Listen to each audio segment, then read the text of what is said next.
Warning, this podcast has some swears in it. I'd rate it PG-13 at most, but let's just be on the safe side and say viewer discretion is advised. All right. Are you ready for some shenanigans? Oh, God. Don't fucking do that. You planned that. I have to. I have to do that. Time to raise your blades, heroes. And check some vibes. It's the Heroes Blade Vibe Check.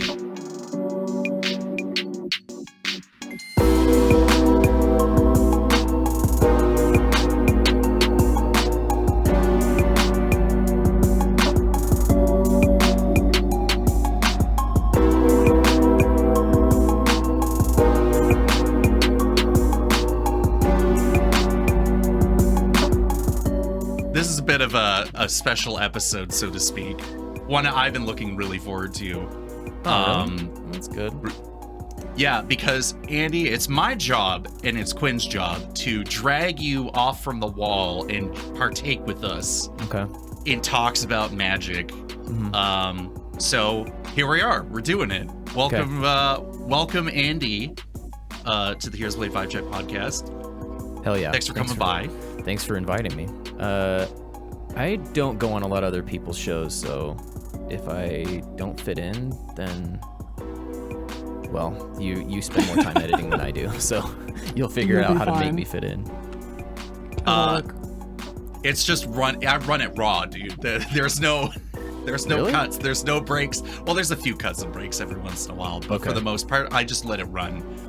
Once in a while he'll be like, editor Cole, edit that out, and then we don't edit that out. And I literally just like, the editor joke, Cole, edit that out. Got it, boss.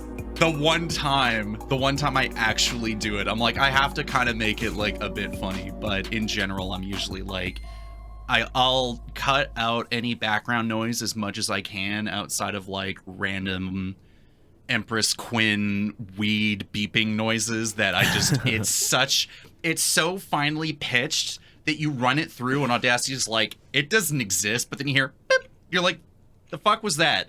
What can you do? Yeah. Okay, okay. So it's up to me to fit in. That's what I'm hearing from that. Yeah, but like our job is to make it easy, which like if we're not making it easy, I don't know how people can listen to us because like what are we even doing here?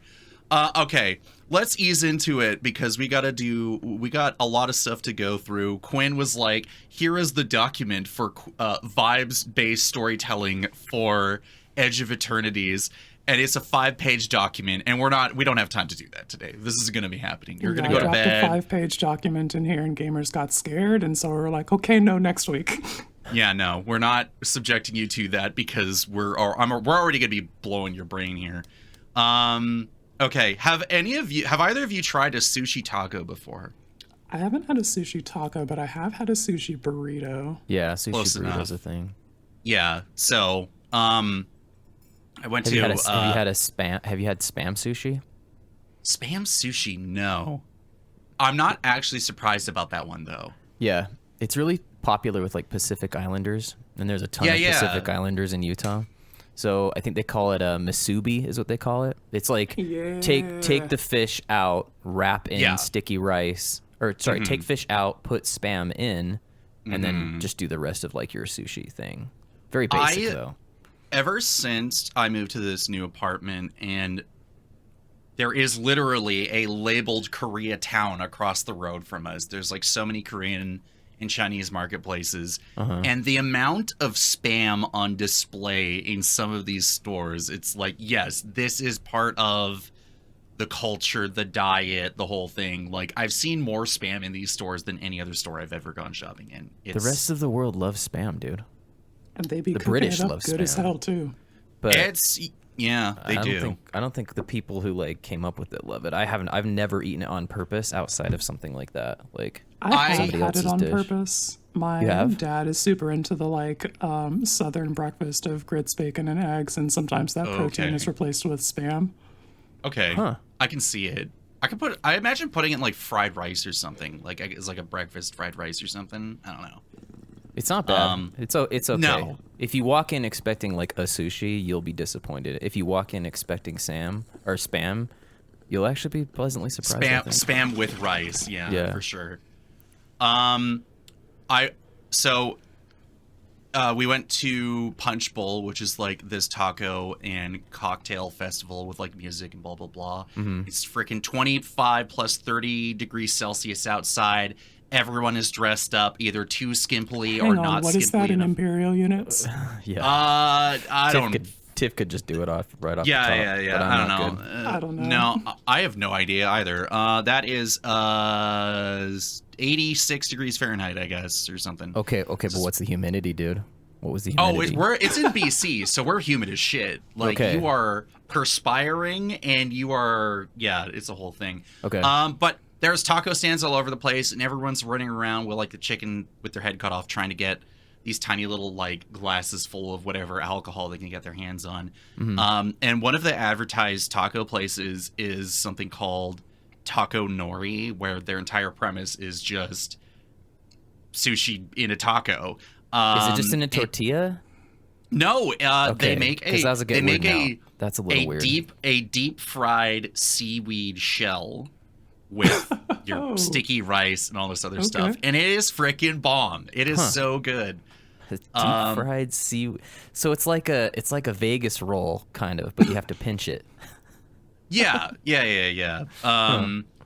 But it's I don't know. We always have like this sort of cross.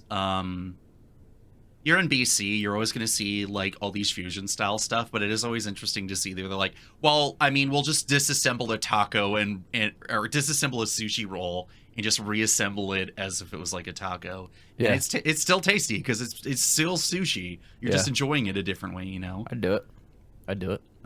But some people were like, what are you talking about? And you're like, okay, it's not the most sacrilegious thing you've ever heard in your life. Let's relax. So I had to ask that question before everything else. We cannot talk about the video games we've been chatting about recently. We cannot talk about Final Fantasy 16, and we can't talk about Claire Obscura Expedition 33 because... How come we can't talk about Final Fantasy? Because you said don't say anything. Oh, I just don't care about Final Fantasy. Oh, you don't care. Okay. Okay. Well, in that sense, okay, who cares? Who gives a shit, right? The game is terrible. Who would ever play that? I'm just kidding. Is that the road trip one, or did we even cover that? No, that's 15. That's 15. 15's the road 16 trip one. is the Game of Thrones. What could I mix that with? It's just literally like Game of Thrones Final Fantasy. It's Game of Thrones Devil May Cry Final Fantasy. There we go. Yeah, that's a much better one. Yeah. It's just an action game. Like you're just the story game is the like courtly drama of Game of Thrones type of thing, plus the like Final Fantasy, the crystals. We have to like save the world from total mana depletion or whatever and kill God eventually. But then also gameplay. The gameplay plays like Devil May Cry. Yeah. Really?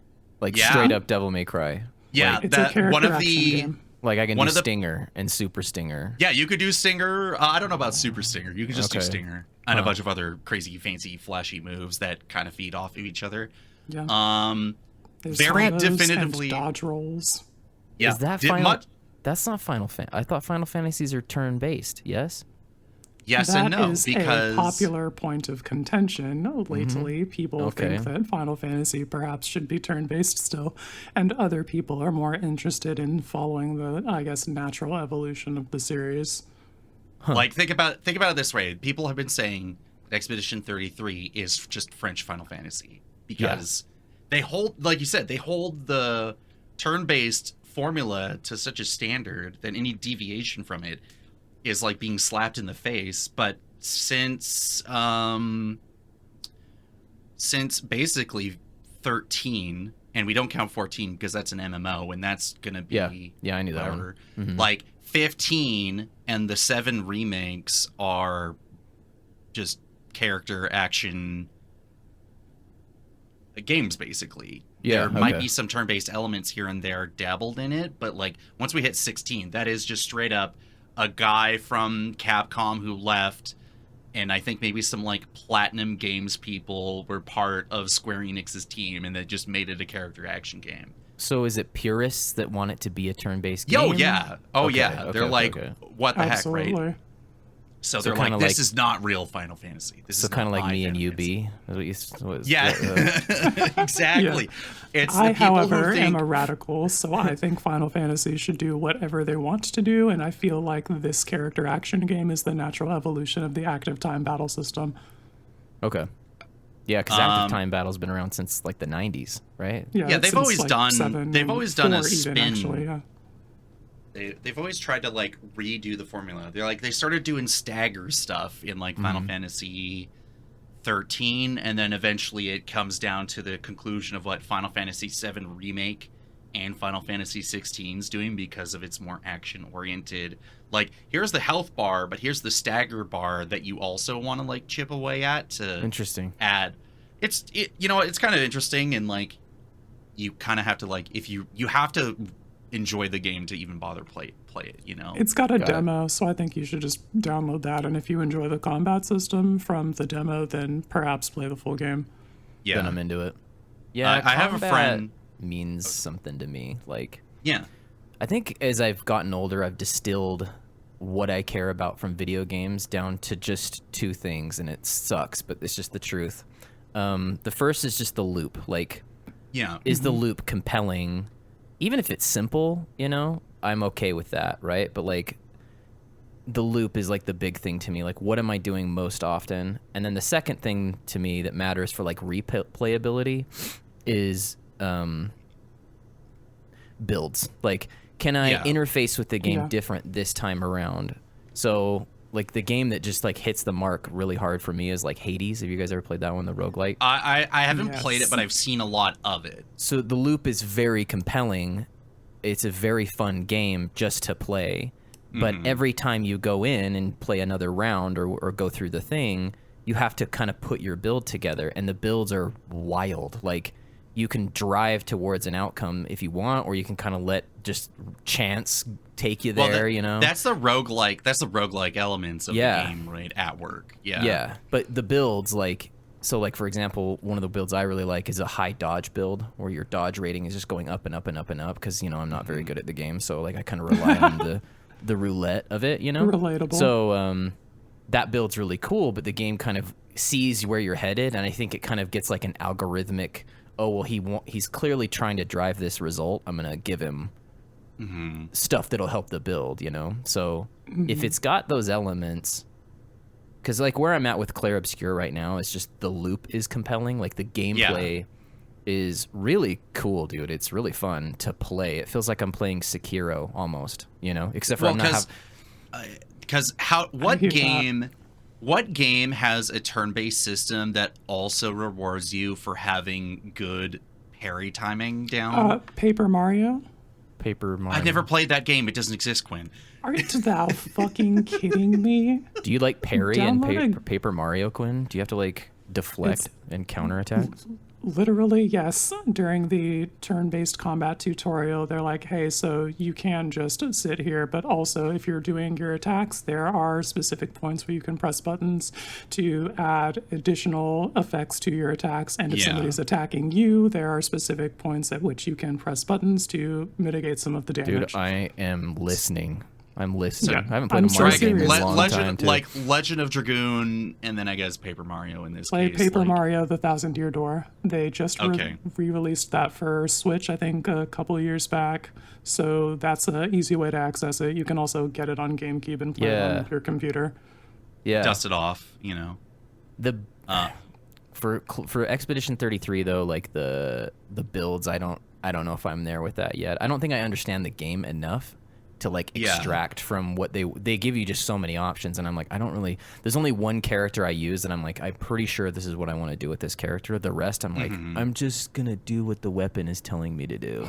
So it could be there for other people, because I've heard of people come up with crazy builds and stuff for that game, but it's those two things, man. Like, if a game can give me a new way to interface with it every time I play it, you know, like using Skyrim as an example, then I'll play it multiple times. But if it's going to be the same way, like Devil May Cry, for example, like you know what I mean? Like, I don't know if there's builds in Devil May Cry. There might be weapons you favor, but there's not like builds. You know? So I mean, the thing about when you look at like Devil May Cry, and especially if you look at the community that uses the game for expression, right? Because at that point, it's not like mastery of how fast you can go through the main campaign. Usually it's like, okay, that's done.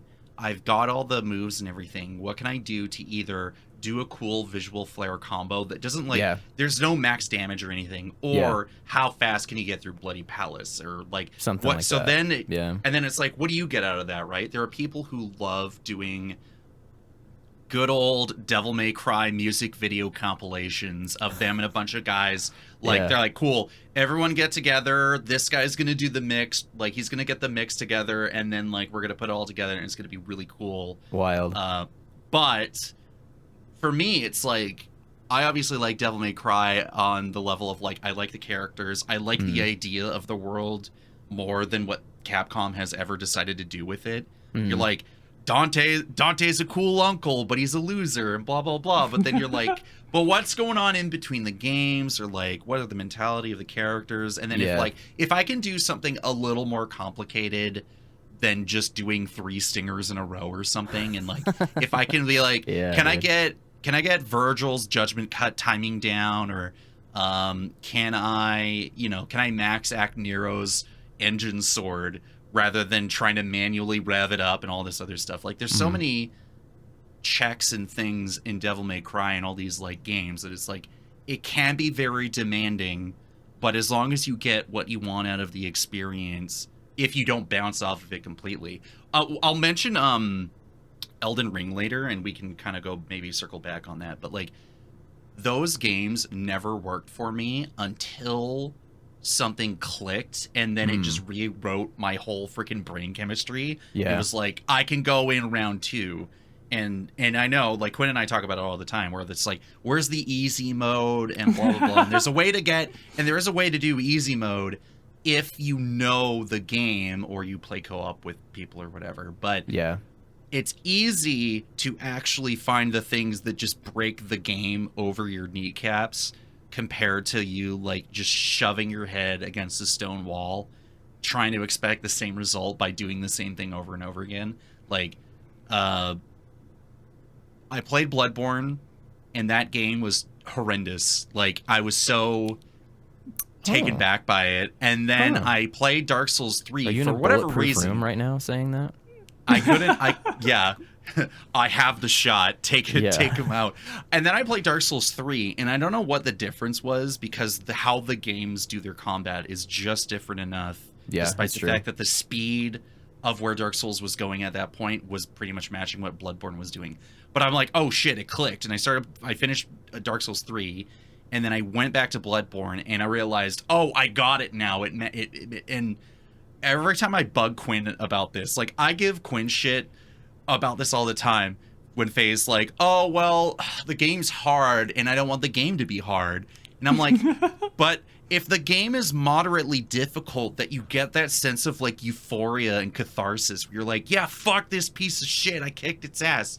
And then you realize, oh, it's not necessarily hard, it's just that it's demanding more than I wanted to give, but now that I understand what it wants to give, that can now be my zen state. And I don't have to worry about like, oh, I'm going in underprepared, right? Like, I don't think I'm gonna get to that point with. No, I know you won't. I know we talk about this. I play plenty of hard games for the sake of being hard, but not like that context. It's just, I don't know. I think everyone overestimates what those games do, but at the same time, I also understand when. Like, Quinn, you and Fitz talked about this on his, like, at the beginning of a stream a few weeks ago.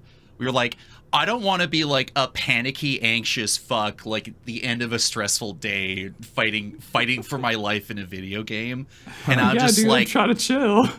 That sounds like a great way to end my day, because I know when I do the thing, like, I'll go to bed and I don't know. No, I'll go play a rhythm game if I want that. And I know you're about to say that the Souls-like series are also just rhythm games, and I'm going to counter that with the songs are too fucking long. Yeah. What do you think, Andy? What are we talking about? The difficulty or? Yeah, like, I mean, since we're in the topic here, you know.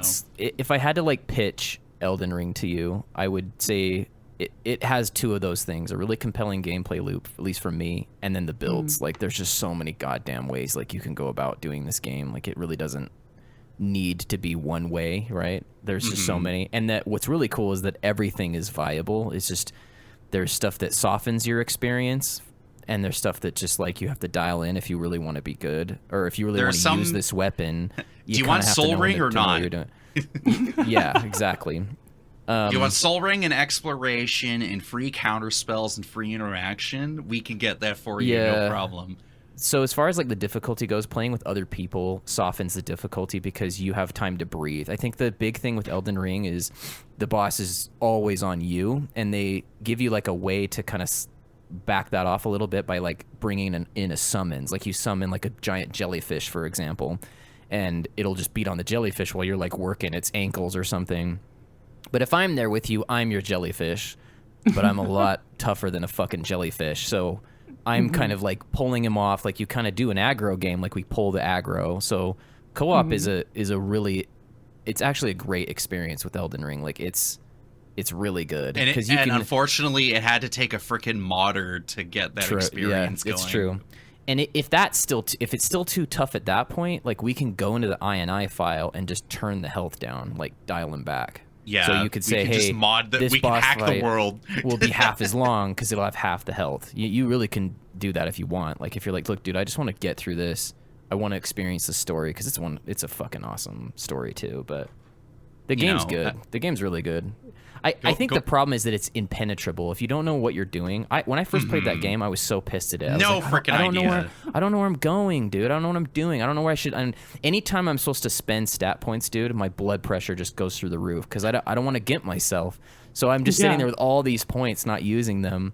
And then my brother comes over and he's like, dude, just put it into health, like you'll be fine, because he's kind of an expert at this type of stuff. Well, your brother is also a freak of fucking nature. You're like, hey guys, he's got another real level 1 run on the final boss. You're like, what are you doing, dude? He makes so many of them, dude. I'm like, Brad, I'm bored with this, dude. Seriously. Yeah, like so many different weird challenge runs that he does. Yeah. So when we played with him lately, like we had a friend who's like, I want to play Elden Ring with you guys. I heard it's fun. And he's never played a Souls-like ever. Yeah. And so I messaged Brad. I'm like, look, dude, I don't want you to turn this into like a we're all toddlers in your stroller experience. Yeah, I was going to say, it's the Brad jerk-off sesh. Like, so he's just like running around with like a whip, like just really bad weaponry that's really just not set up, you know? So he's sitting there just whipping them. He gives us advice, like he'll say, hey, you should do that or do this, but it's funny just to like watch these bosses roll him because he's and they become unpredictable. Cole, like how he wins is he just knows the boss fight, but if there's two other people, the boss just becomes this starts shifting around. You're like, oh, they were after you this time. The other thing your random friend is being attacked. The other thing is the other guys that we're playing with, they don't know that he hasn't leveled up at all. So he's running around. So he's still... We're all like 105 or something like that, and he's level 1. So if he makes a mistake, he's just gone. He instantly dead. They're like, man, you know. And then I'm trying a new build, guys. I'm trying a new build. He's like, it's this whip, dude. I don't get it. So he's been cool. He's been cool about it. There's only been one boss where like we told him, kill it, daddy, and we just stood back sucking our thumbs while he just worked the guy and put him in the ground. There was just one guy, we were just like over fighting him over and over again. That is kind of Monster Hunter kind of has that thing when you're trying to either onboard people or get people up to where you are in Hunter rank, because like one of the things about, if you really look at Monster Hunter as a series, and you can maybe, it's a little bit different. Okay, so Monster Hunter is a bit different because like the only thing that most people really care about is not necessarily like the story journey. People think that the story of Monster Hunter games period is just like not worth the investment. I refute that. I think Monster Hunter stories recently, like few games, have been really good. But the real goal for people is like, they're like, look, you and I both know that I have fought against this tiny little rodent / raptor / whatever monster 100,000 times. The real thing we want to do is get to that end game state, and the faster that you can put me back on track to that end game state and I can take over on my own, the better for everyone. But you are the person coming in with the overpowered build, and you're like, cool, so I can do this, so we could just we can kill this thing in like a minute flat, and we can get you your upgrade materials. But you just carried them. Yeah, you just carried them. And you can do that. Or when you have the people that genuinely have no idea what the experience is, what's going on, then you can be like, okay, just tell me what you're using. I'll choose a weapon I've never played before. And then that way that we can like, cool, we are mostly on even keel. The difference is I'm now not fighting the monster. I'm now fighting my weapon because I have no damn idea what this thing does, you know? Yeah. Same concept. Then, so taking a backpedal in a game like that, and especially, I mean, what about Magic? How could we bring this into Magic? We'll round it out of like, obviously Commander isn't the best way to bring people into Magic, but it's a very popular way to play the game. But having a 1v1 40 card, I don't know, intro decks or whatever is a good way for you to keep the limits on yourself, even though you know how to maximize the use out of your stack of 40 cards. It's just a matter of how is your opponent going to understand the nuances of all that. Like my buddy Joel, I just talked to him yesterday because he was playing the Final Fantasy pre-releases, and new people are coming in because it's Final Fantasy, right? But having to explain having to explain what an instant is and how you can respond to something on the stack is a completely new concept to these people, either because they have no game sense or that aspect of the game hasn't been introduced yet, you know? Yeah, because it's imaginary anyway. Like the cards are real, the cardboard's there, the words on the card are real, but it's like these invisible accessories like the stack that, like to us, it's really there because we just understand how the mechanics have to move through it. But as somebody who's new to the game, what stack? Because they think I have to visually. Jenga tower. I have to visually. And then sometimes the cool thing is if you lay down enough cards that are like spell, like this is a spell in the stack. Form a stack, yeah. Yeah, this is why I like MTG Arena's representation of that so much, because you go through the color challenge and it introduces you all really well, and all the while that it's doing that, it's physically putting every spell and ability on a physical representation of the stack, and you can interact with those and respond to them accordingly. And I think seeing that really cements how that works in the game for people. Yeah,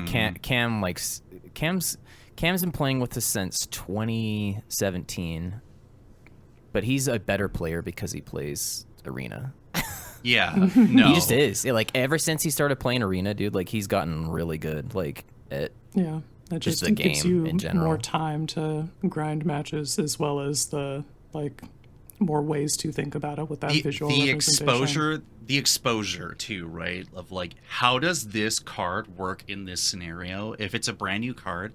That's why I always run like new Brawl decks as soon as I can get my hands on, because I only play Brawl and I get my coins, then I buy packs and I open stuff, or I get wild cards and then I make new Brawl decks and then I shove it back out in the ether and see what happens. Yeah. And that's how you run like, so like Quintorius Field Historian loves Bag of Holding with wheel effects, because then each discard is counted as an separate instance and not as a collective. So then you're like, cool, I will now make a bunch of these 3/2 spirits that are getting +1/+0 from him, and now you have an army of spirits. And you're like, that's pretty cool. And then, you know, what else can you get out of that? And yeah, the technology that we have now in terms of like, not just Magic, I mean, you could look at like video games and stuff. It's gotten a lot better at having games be accessible to people as long as they're willing to sit down and take the time to like do the research and do the homework to like get up to speed on all that stuff. They just got to open their brains and be receptive to what's coming in, you know? Yeah. I don't mess with Arena though. I just can't. I download it every once in a blue moon, and I'm like, cool, I've gotten my feet, like I've gotten what I want out of it, and then I shut it down, and I'm like, cool, I will now play just my regular Commander games because it's mostly what I want. Right. Okay. Y'all want to check some vibes or something? Well, all right. Let's just go through some announcements, and then I don't know, maybe you two can talk about yo-yos for a bit. But hell yeah, dude. Let's just get rid of this because that's just not really important. So MTG Lexicon's got its 10-year anniversary coming up at the end of next month. We are doing a 24-hour stream from August 30th at 12 p.m. to August 31st at 12 p.m. And we're going to be starting with D&D. Then Quinn and I are going to be doing Heroes Played Vibe Check live, which I'm not sure, based off like the recording schedule, I think we actually do an episode at the beginning of the week before that. So we kind of have to like come up with like a bit of a different format, I guess, for that. And then we'll also put that out, I guess, like a bonus. Well, you're going to podcast it live? We're gonna podcast live. Whoa! Yeah, it's gonna be sick. I think that is actually cool. That's way cool. We'll got that for like a couple hours, but I think maybe if we kind of squint, we could probably get like an extra half hour out of it if we really. Dude, I bet you guys are gonna kill it, dude. It's gonna be fun. Yeah, that's gonna be good. So from noon to like, I think it's like noon to 5, and then we'll have like an intermission thing, and then Quinn and I will do Here's Blade Vibe Check for 2 hours, and then we're gonna be doing from 9 to 12 the next day. We're going to be doing Commander games like all night, which I don't know what the exact ratio of people versus hosts and stuff. I know like we're trying to get Lenny and his husband to like join, but like we already have the opening 9 o'clock game like be filled with people, and I'm like, who's going to be up at freaking 3 a.m. Pacific? Yeah, I know you will, because you're sicko like that. And then I'll be hosting another game like in that morning and stuff, so it'll be cool. I think we're doing a bunch of giveaways. I know G3's doing a bunch of like $50 deck giveaways and stuff, and I don't know what else we got going on, but it'll be cool. It's a damn festival. Yeah, it's kind of crazy. Like let's look at it like this, Andy. Like I've known this group of people for about 5 years, but it's crazy to think about in just kind of like streaming Commander games. They've been doing it for 10 whole years. Like that is inconceivable for me to think about. That's a lot. Like, but it's going to be 2014. Cool. That's incredible. Mm-hmm. I was a child. I was a baby then. Do you two want to talk about yo-yos real quick? Dude, I do. How's the yo-yo game lately with you, Quinn? Because mine is... So I put them down for a while. I wasn't playing them, and then somebody mentioned them in a Discord, and then I saw your picture of yours, and I'm like, oh, fuck, where are mine? So I start digging mine up, you know? And I'm out of practice. Like, I fucked up my finger, like, really bad, like, just smashing it into my finger, like, off of a bad bind. Oh, yikes. no. Yeah. Which I've never done that before. Also extremely out of practice. I used to very consistently be able to I don't even know the names of these tricks anymore, where you like yeet the yo-yo out sideways and then catch it on the string, and then you like throw it and then catch it on the string again. I used to be able to do that very consistently, and now I just like can't land any of those. I'm trying to like try 4 or 5 times to get the like bind proper so I can put the yo-yo back in my hand after throwing it. Like I'm just so fucking rusty, and I used to be like really good. So it's like, wow, you really have to keep sharpening your sword, or it doesn't like. The only contribution I have is every once in a blue moon as a kid, I always used to get a yo-yo, but it was always like, you're tying the string on this thing. If you fling that, it's gone. It's over. There's no yo-yoing anymore. And it's just, it got, I don't know what it was. It was just never something that was like super compelling or like stimulating. And I don't know, it's because I guess I didn't realize there was a culture behind it of like yo-yoing. Yeah, dude. I think they're a lot more interesting when you get to the yo-yos that have the like long spinning bearings and they aren't responsive, so they stay out once you throw them. That affords you a lot more opportunity for like tricks, and that gives you a thing to like a skill tree to move down, which engages you. Yeah. My journey is the following with yo-yos. You ready with this one, Cole? Let me just hit me with it. So my dad, he got drafted into Vietnam back in like because you mentioned the story on the podcast. But so we'll go over it anyway. Well, so while he was out there, my mom like sent him a yo-yo just randomly. I think it was a Coca-Cola like wooden yo-yo. And so having nothing to do with his life, he just got better at yo-yoing, and he became like the yo-yo guy on his fire base. And I guess everyone tried to do it, and it would like disappear for months at a time and like come back, and he'd run out of strings because, you know, like those fixed axle yo-yos like tear up your string. Oh, yeah. Oh, for sure. Yeah. And so when he got back from Vietnam, he taught my oldest brother how to yo-yo, and then he taught, you know, my oldest brother, and basically like all the males in my family know how to yo-yo. But dude, something happened like around, I don't know, 2010, where they just like took the fuck off. So like I kind of knew how to yo-yo in elementary school, and I'm pretty sure, dude, like, yeah, like I'm pretty sure I was probably one of the best kids at my school that knew how to do it, because no one cared, right? Like we had the guy show up and do the assembly, and he's basically just really trying to peddle yo-yos. That was going on in like the late 90s. But I actually knew how to do tricks with mine. But you know, I wasn't check out this late. cat's cradle move, dude. Like, right? Yeah, the baby cradle or whatever. But I go through like a few yo-yos and I don't really take them seriously. And then in 2010, I just run into some YouTube video, and it was like this like chick, dude. She was just ripping this yo-yo around like crazy. And me just kind of having a sense of like what can and can't be done with them. I'm like, how the hell is this thing not snapping back into her hand? Well, at some point, while I wasn't paying attention, they put like actual real bearings on these fucking yo-yos, right?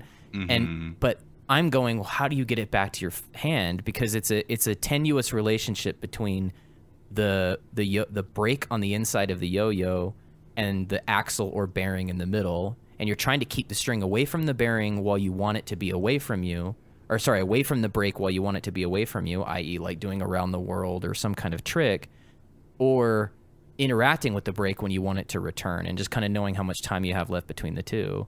So I look into it, and yeah, they had invented something called an unresponsive yo-yo, which to get the damn thing back is a trick by itself. It's called a bind. Like you have to choke the yo-yo with the string. You have to kind of like get it to choke in a right way where it'll interact with the brake all of a sudden and come back to your hand. And even those have just gotten elaborate. Like I was studying some today, like these different crazy binds people do in the middle of the air. Like they'll like slap the string into the sideways. Yeah, dude, it's like they'll just do up into the air and having it snap back into their hand, and that was a bind. And I'm like, what is going on? What happened? Yeah, I know, like witchcraft. Yeah, so I just get super into them, and just like everything in life, right? Like you want the expensive thing because you think it's gonna make you better at it. Yeah. Like you're like, if I got to invest, I got to go all the way in, because otherwise, what's the point? Dude, I kid you not, I was laying in bed at night, and I had gone to bed just looking at yo-yos on my phone, right? And it was I don't know if you guys ever played the game called Terraria. I guess the dude who made that game. I've seen it, yeah. He's a big yo-yo geek. And in the game, like you can get yo-yos, which I guess are pretty high-end weapons in that game for some reason. But they made like a metal, there's a company out of like Oregon, I think it's Eugene, Oregon.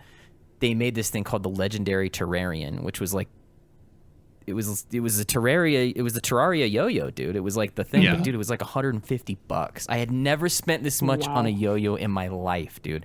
The most I had ever spent was like 40 on something, like to get something just kind of into that game. But Andy, we played Magic the Gathering. Like, is this really that surprising now in retrospect? Well, it's all. I only have one wallet, Cole. It's either gotta go to the cards or gotta go to the yo-yo. Yo-yo, yeah.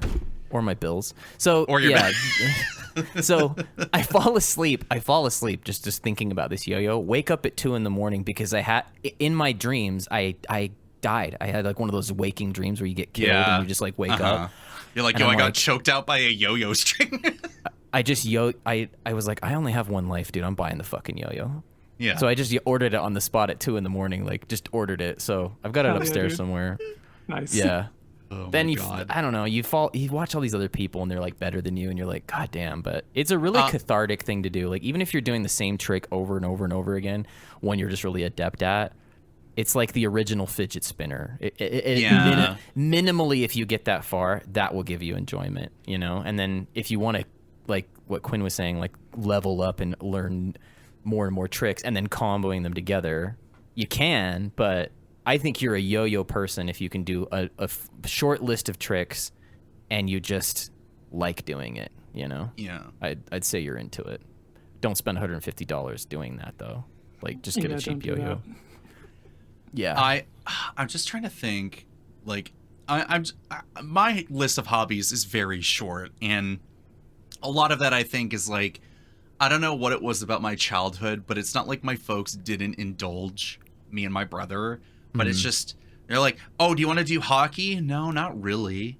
Like, okay, what about any other kind of sport? And you're like, well, all the people I play with are a bunch of try-hard assholes, so, like, I don't want to do that either.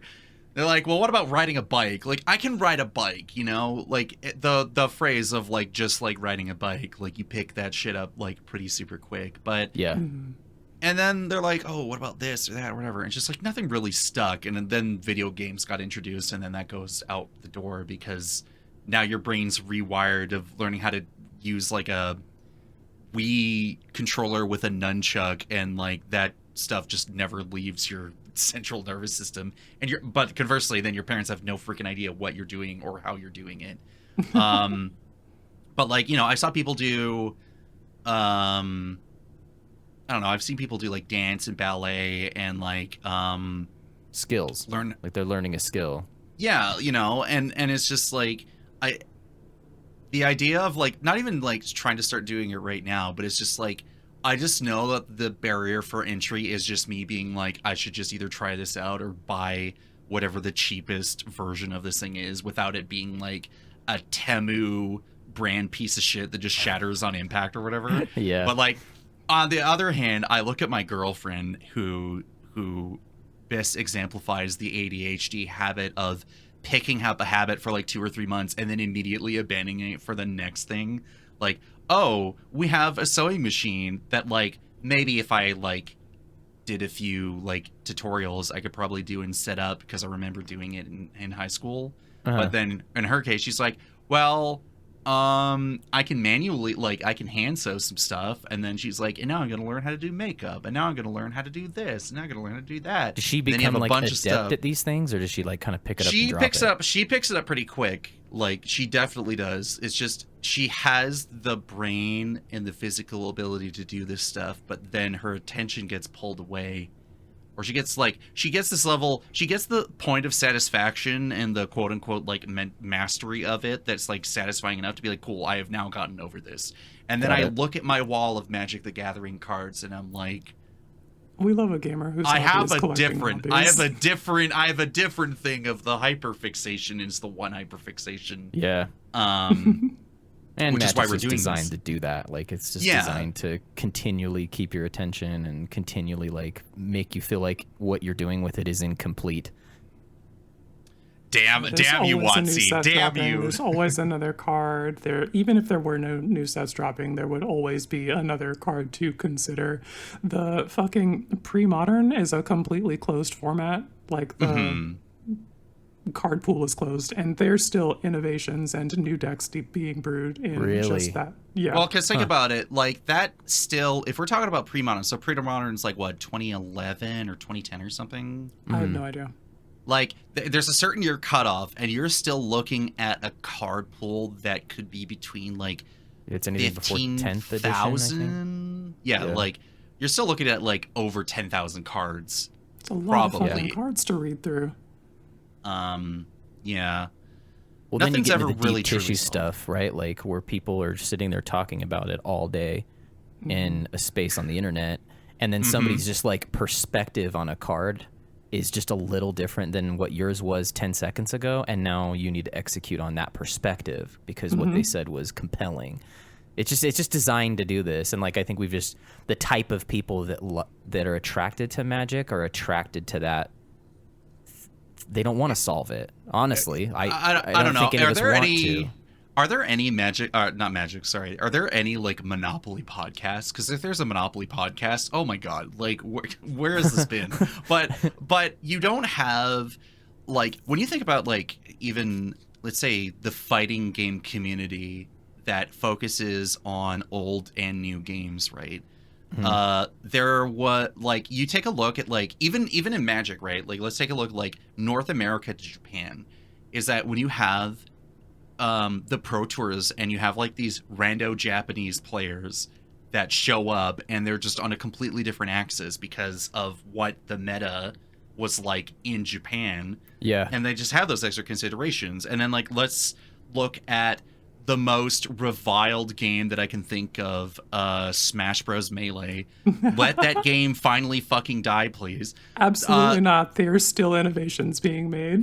But you have people that show up with like Yoshi, and no one knows how to deal with Yoshi because they're like, well, obviously I gotta know how to play against Fox or Marth. And you're like, cool.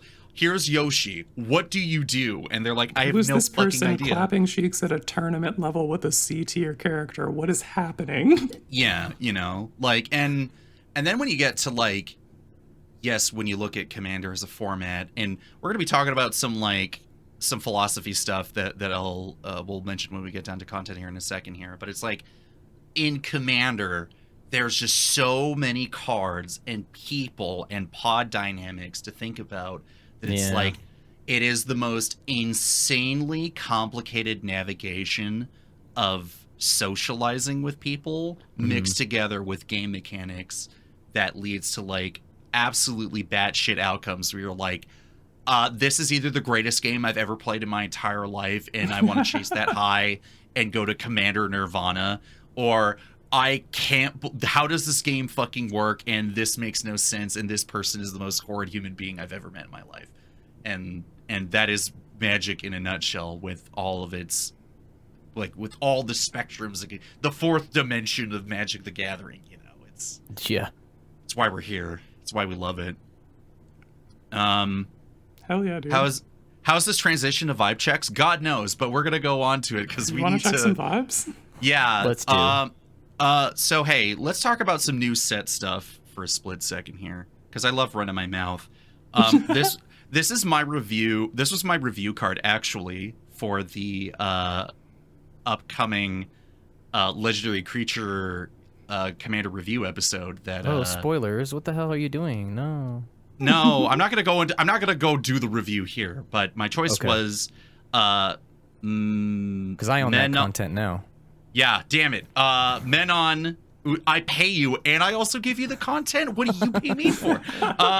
So Menon Uthros Exile is one of the uncommon signpost cards for Edge of Eternities. It's a 1 blue and a red, 1/3 jellyfish advisor with flying that says whenever an artifact you control enters, put a +1 counter on target creature. I'm just going to say absolutely yes. This thing passes the vibe check. You get that Hero's Blade out early. Great. He's now a scary, competent 4/5 flyer that starts leading your slowly growing army. Do you want to go Voltron? Go ahead. You want to start finding ways to make a bunch of like clue or treasure or food tokens? I don't know how you do food in red, blue, but whatever. And then you just start distributing +1 counters across your board state. And I don't know. I love that. That seems pretty cool. It's probably better than the 99, but... No, I'm into that. # Uncommon Commander. Hey, yeah. I like that it has like backward synergy, right? Like it'll pick up minimally, like if you draw the blade late, you pick up the counter, or something gets a counter. Like that's enough for me. Yeah, it's not nothing. I'm in. Approved stamp. As for me, I'm thinking about the Hero's Blade for Kefka, the Madness version of that deck. I really want to be attacking with Kefka. So this is Court Mage, right? Yeah, Kefka Court Mage. Okay. So, flip Kefka. I got to play against this the other day. This thing fucking pisses me off. This is the discard one that like wants the discard one. Happen? Yeah. Okay. All right. And everyone conspires about what card type to discard. Yeah. So I, especially in the Madness version of this deck, want to be getting in there to attack because he's the best discard outlet in the deck, and I want to be discarding spells that say Madness on them so that I can cast them, and also be drawing cards with the rest of the trigger.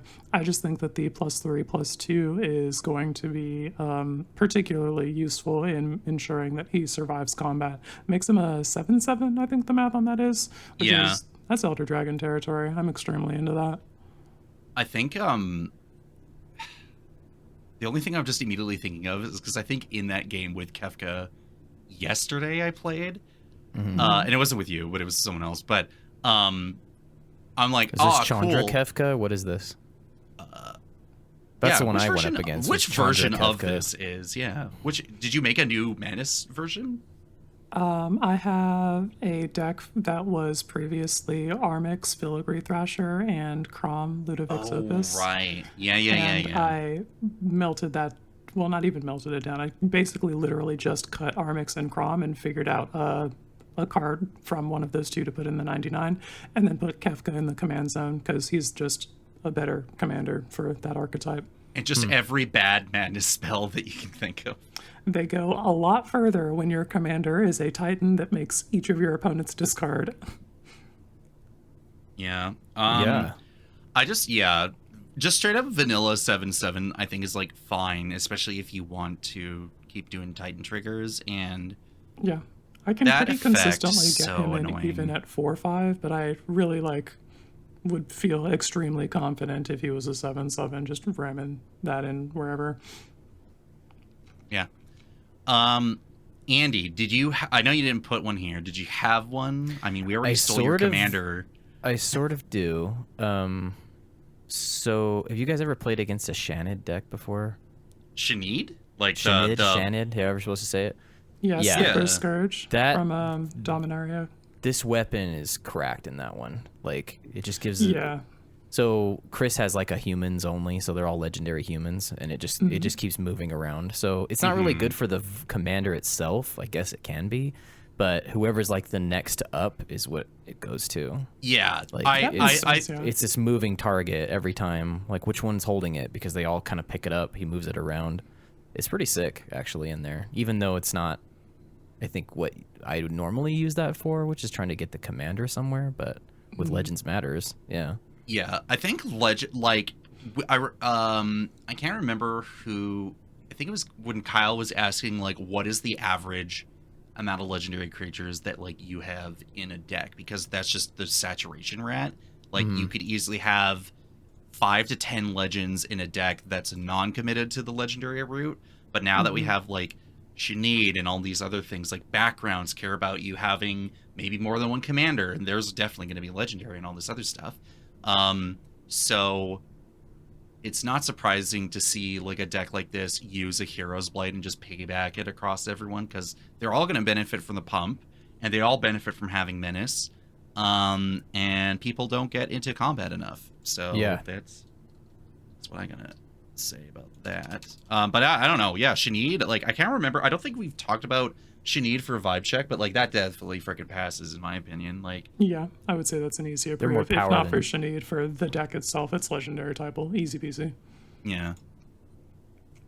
Yeah, he like threw that in. I'm like, oh, there it is, the blade. Yeah. I find it even funnier that like ever since we've like joined your Discord, and people are like, yeah, put in like Hero's Blade or whatever, and I'm just like, yes. No one even talked about it. Like, never even came up. And then once you guys showed up, it's like they're talking about people are going out of the way. auto equipment and all Yeah. this other stuff, and they're like, oh, let's get a Voltron sub channel going on, and it's just gotta alter brain chemistries, make people think about it, you know. It's a cool weapon. I made a slot for it with Nezahal, like, and yeah, that was and that was a really tight list of like just everything I had there wasn't. Oh, I should Tested, put that in you know. Eluge. I have the big fish from Moonbarrow that's basically Duelist Voltron as well. Yeah, I just I did bet not that even- rips too. I bet that totally rips. I have a lot of fun with it. It's a fucking sleeveless deck too, because it's cards from my homegirl's desk, and she was playing it sleeveless. And then I was you're like, I'm sick. so jelly of that deck. No. And she literally just hands it to me and sends me home with it. So I'm just like, all right, Damn. sleeveless it is. Preserve the spirit of the deck, but yeah, just Hero's Blade ends up changing the math so much that people are like, wait, what do you mean it gives +3/+2? I'm like, yeah, it also lives, like, deal with it. And I've never seen anybody like drain removal on it either. Like, No, because it doesn't have any keywords, and You they're feel worried so about something fucking else. clown shoes spending removal on a Hero's Blade. Like, that does not feel good. It's happened. It's Extremely happened, but reusable removal. Expect it on your like, I'm not Reaver doing it. Cleaver. Yeah, but for not sure. this. all right, let's just go into comments. We actually just got one as we started recording, so I just added that quickly here. So we start off with Dylan just saying, Andy, heck yeah. Nice. We got another one from Uncharismatic Bard who says, great episode. Hype for Edge of Eternities. I love how much everybody's enjoying Final Fantasy, but I'm ready for this new set. Hell yeah, dude. It's too late. We already have to talk about Spider-Man, and we have to talk about nightmare. You can't do that to people. I don't care, but other people are very sensitive to this. I honestly, I took a quick glance at like the cards. I'm like, cool. And also they showed off the last Airbender cards. I'm like, I don't have time for this. I'm looking back at Tarkir Dragonstorm. I don't have time for this. Like, I can't be bothered. I'm trying to run backwards on the conveyor belt, you know? Yeah, I'm like... Get the chocolate you missed before it's too late. I don't know. Dragonstorm was just so sick. I really can't be complaining. It is. Lenny's with a controversial take here. This thing, I was like, oh, hell yeah. Lenny's saying, put Sol Ring back in Bloodrick. It's in every precon, and it is therefore a decidedly bracket 2 card. They're not giving hipster points in 2025 for not having it. And you know what, sir? You are correct. I did put Sol Ring back into Bloodrick, so it's back on the menu. If there's anybody who knows where the hipster point crop is, it would be Lenny. So if he's saying there's no points to be farmed. Listen, like, when was the last time you've seen Urza's gumball machine? Because I haven't seen it in a while. I haven't seen it in a minute either, come to think of it. It's been probably like 5 years since I've seen it.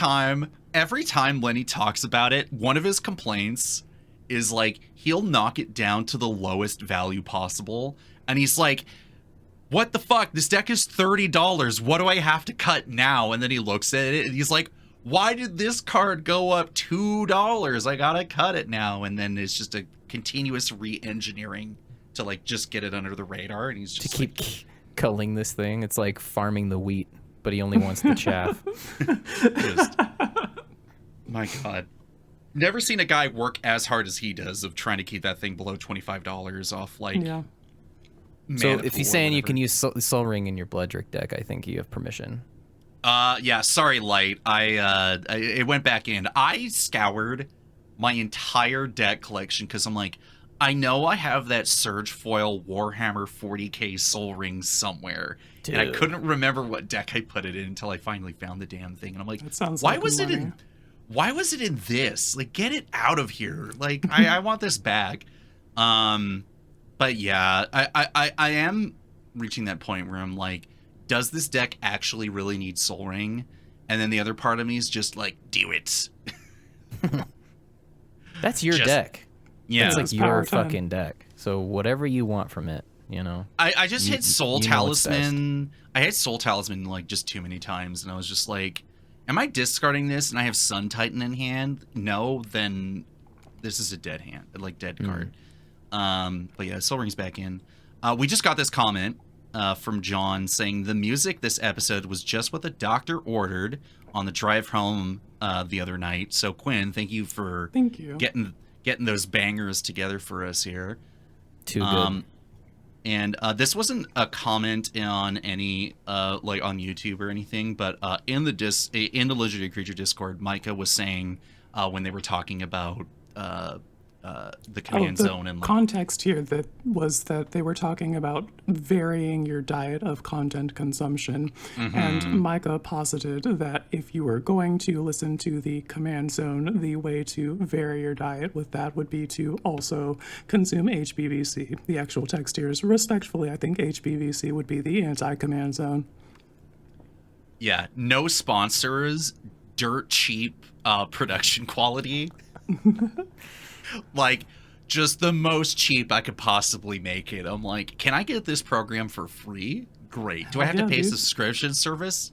Absolutely not. I am not made of money. I don't think that's the difference that he's alluding to. But no, okay. The difference is obviously the more the content. I sometimes think about, like, what do people get out of Heroes Blade Vibe Check? Because, like, we don't have the deep philosophical processes that like you guys do, like what you and Kyle do, right? Because like we'll talk about it in a sec because you guys got another episode out today. But you guys really do sit in the like mindfulness and philosophy of like the human side of the game, of like, why do I do what I do and why do we do what we do? And then 5 years later, 8 years later, you go back to an episode and be like, how are we different human beings now in that thought process? Like, it's such a different beast than like most other podcasts. Cause like, I wouldn't listen to like the Command Zone for like thought-provoking topics for Magic. Lately or just ever? No, I mean, just in general. There was who else would I go to? You know, in my opinion, like I don't know what it is. Again, I'll always laugh about how like Lenny was like, "How did I never tell you about the Legendary Creature podcast?" And I'm like, I don't know, because it just never came up. Like, I would have if I had known, I would have been there like years earlier. Like that's the real part of it here. I would have paid you more money. We would have had, yeah. I mean, thanks for the kind words. If I had to say something about this podcast, it would be, I find that you guys just don't beat your insights like ad nauseum like some other people do. Like I find this, like your guys' discussions like have these fireworks of insights that go off, and I'm like, oh yeah, and then you're on to something else. Like you're not sitting here like trying to make a whole goddamn episode out of it. So that's but like that has its place, right? Me. Like the only thing I regurgitate is my absolute incessant bullshit that I get up to every episode. Where people, you know, like I can be salty and I'll espouse this incredibly nebulous sense of fairness that I want out of a Commander game, as long as I'm the one doing it. But if anyone else is doing it and wrecking my shit, it is suddenly the worst thing that I've ever encountered in a Magic game ever. And then Quinn will be like immediately there to be like, it's time to chop you at your kneecaps and bring you back down to humanity and humble you. And then that's just the rinse and repeat, you know? Yeah. Young Frost Titan on the track. Okay, well, we'll talk about Frost Titan later. Quinn, just before we continue on here, I have to ask, do we have a song that we can share with the audience? I've got some stuff in the test tube bubbling that we can probably move to production. Cool. We'll see if DJ Space Girl meets us for this section. What the fuck is up, Spacelings? You've been listening to HBVC Radio. This is DJ Space Girl coming at you live from Susur Secundi, spinning hot beats for Monoist right here on the edge of Silthera's event horizon. Matter of fact, I got a Monoist House track from Eclipse right here with me called Compact Me to Zero, and I'm about to spin that thing on up right now. Turn up or get crushed. Beat, beat, beat. Echo, echo, echo. Beat, beat, beat. Echo, echo, echo. Beat, beat, beat. Echo, echo, echo. Beat, echo, beat, echo, beat, echo.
We'll go on to content, and this is the one thing that I wanted to share, because I haven't seen a whole lot of videos recently about Edge of Eternities personally. I haven't seen any like gameplay videos or anything. So this was a Bluesky thread from Jim LePage, who used to be part of the Commander Rules Advisory.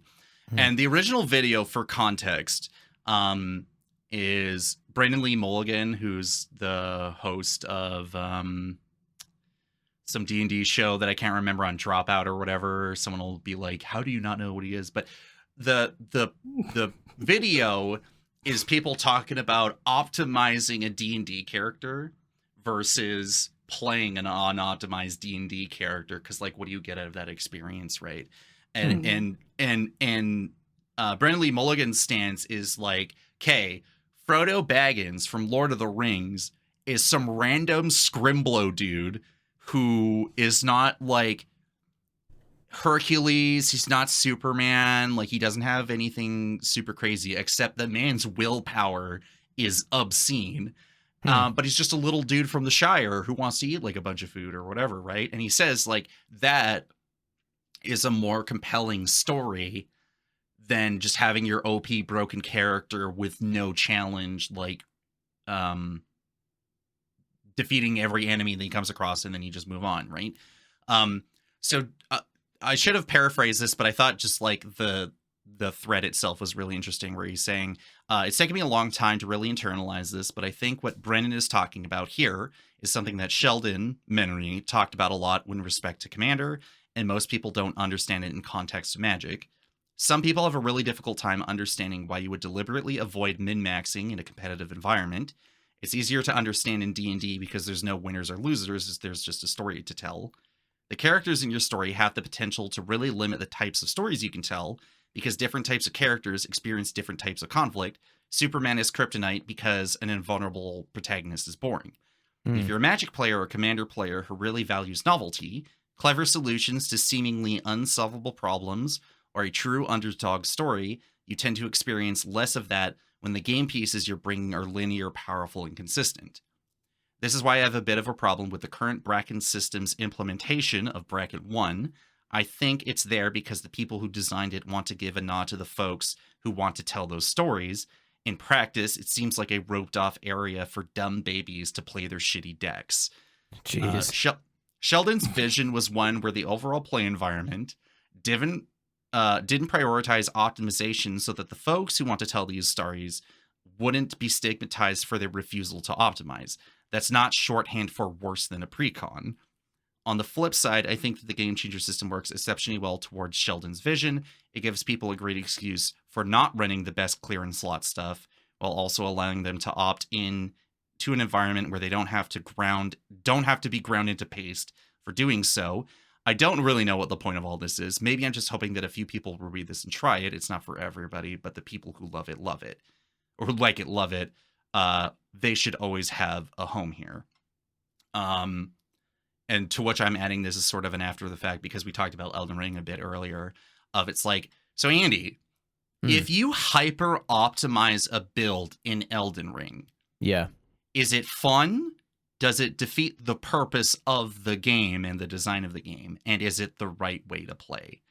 And, you know, it's such a heavily subjective thing. And I'll go on record in saying that, like, even as someone that has a few dedicated play groups and really a certain subset of people that I'm more likely to play with and be comfortable with, because we already kind of figured out what our shit is. So when we get together, it's not that big of a deal of like, we can skip a few Rule Zero conversations and then understand or correct after the fact in case something goes terribly wrong. But like most things, some people are incapable of smoking mids, as Quinn has said recently. And those are the types of people that I'm unlikely to play with, because I just don't think optimizing to that extreme in like a bracket 4 list, really not my thing. And I'm really good to function on like bracket 2, bracket 3 kind of thing. You know, but Magic is so big and has such depth that all of it is viable. It's just, how mature are you about going about it, you know? Huh. I wonder when it drops off, where you're like taking it back to the Elden Ring thing, right? Mm-hmm. Like, if I finally got Quinn to play it and you come back and you're like, yeah, I beat the fuck out of the game with a blood loss build. Blood loss is like one of the easier ways to kind of interface with the game. It just like tears health off the boss. It's just kind of it's strong. It's just strong. It is a very optimal and broken. I would not give you shit at all. I'd be like, dude, so what did you think? That's really what I'd do, because you're new and you're trying to interface with the game and you don't know how tired, I guess, that certain route is or something. I don't know. Like, yeah, you haven't exhausted it for yourself. It's a Guinness Book of World Records for you, like, but not for other people who have played it more and more. And like, so I'm wondering, like, when someone who gets into Commander, they go into a game and they have a lot of staples and stuff just really that's kind of like socio-normative on game nights and like the places where a lot of people are coming in through that door, you know, like that's the entryway for people.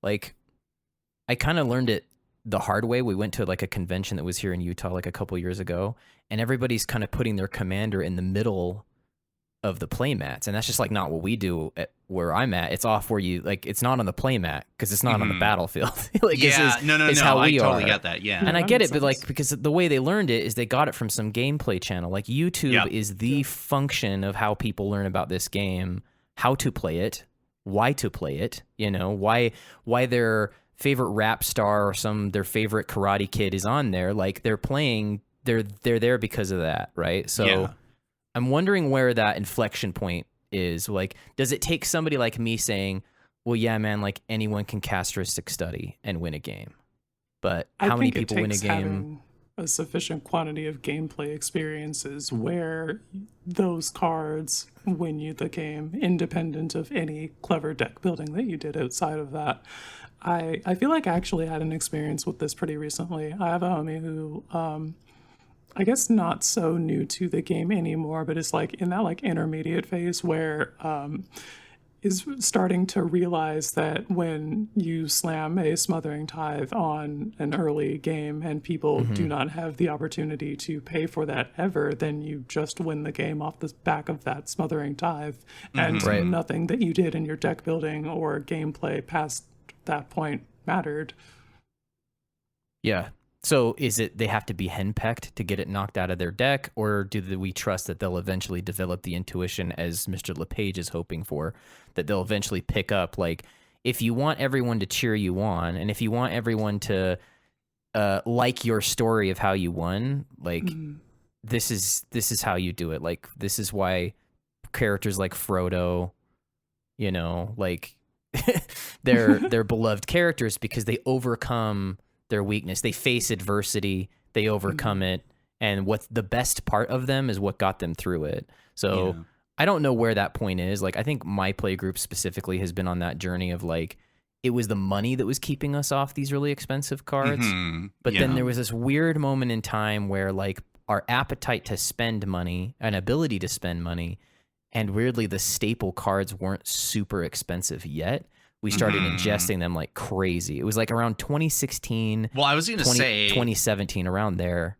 Yeah. Like, think about how Commander as a format and how it drives the secondary market. And then you factor in the content boom that happened, not even within the last decade, but within the last 5 years alone. Yeah. And how that can heavily influence card prices. Like, there was and then not even getting into like how the game is becoming like a collector's commodity thing for some people, like a Surge Foil double faced alternate art Sephiroth is $1,000 or whatever, right? Like, but like, that's not a real card. It's not a real. It's basically not a real card unless you're an absolute crazy motherfucker who loves Final Fantasy VII more than Magic, and then you probably it a real put card it on, or like, not? No, that is a real card. It is a real card. I just don't think that it's real because it will never be attainable for somebody of my means. And so, like, when we look at how you're like, I could probably, I don't know, Gaia's Cradle has only ever gone up, but Gaia's Cradle's also been a stupidly expensive card for a long time anyway. And you can say that about any reserve list card. And then you start looking at like, well, Ristic Study isn't exactly like a penny candy at the corner store, because they don't do penny candies anymore. And they're not 5-cent candies anymore, because the market and time has moved forward, and in this case, when it's like, people's Teresi Nielsen being the artist isn't enough of a deterrent for people to flood the market with those versions of that Ristic Study. So still going to be an expensive card, irregardless of all this extra baggage. And then you get stuff of like we mentioned, I don't know. Sol Ring's not really Ristic Study, but there's pictures of Titus and Yuta on it. Shut the fuck up! I hate that one so much. I think it's so funny. I don't care. Okay.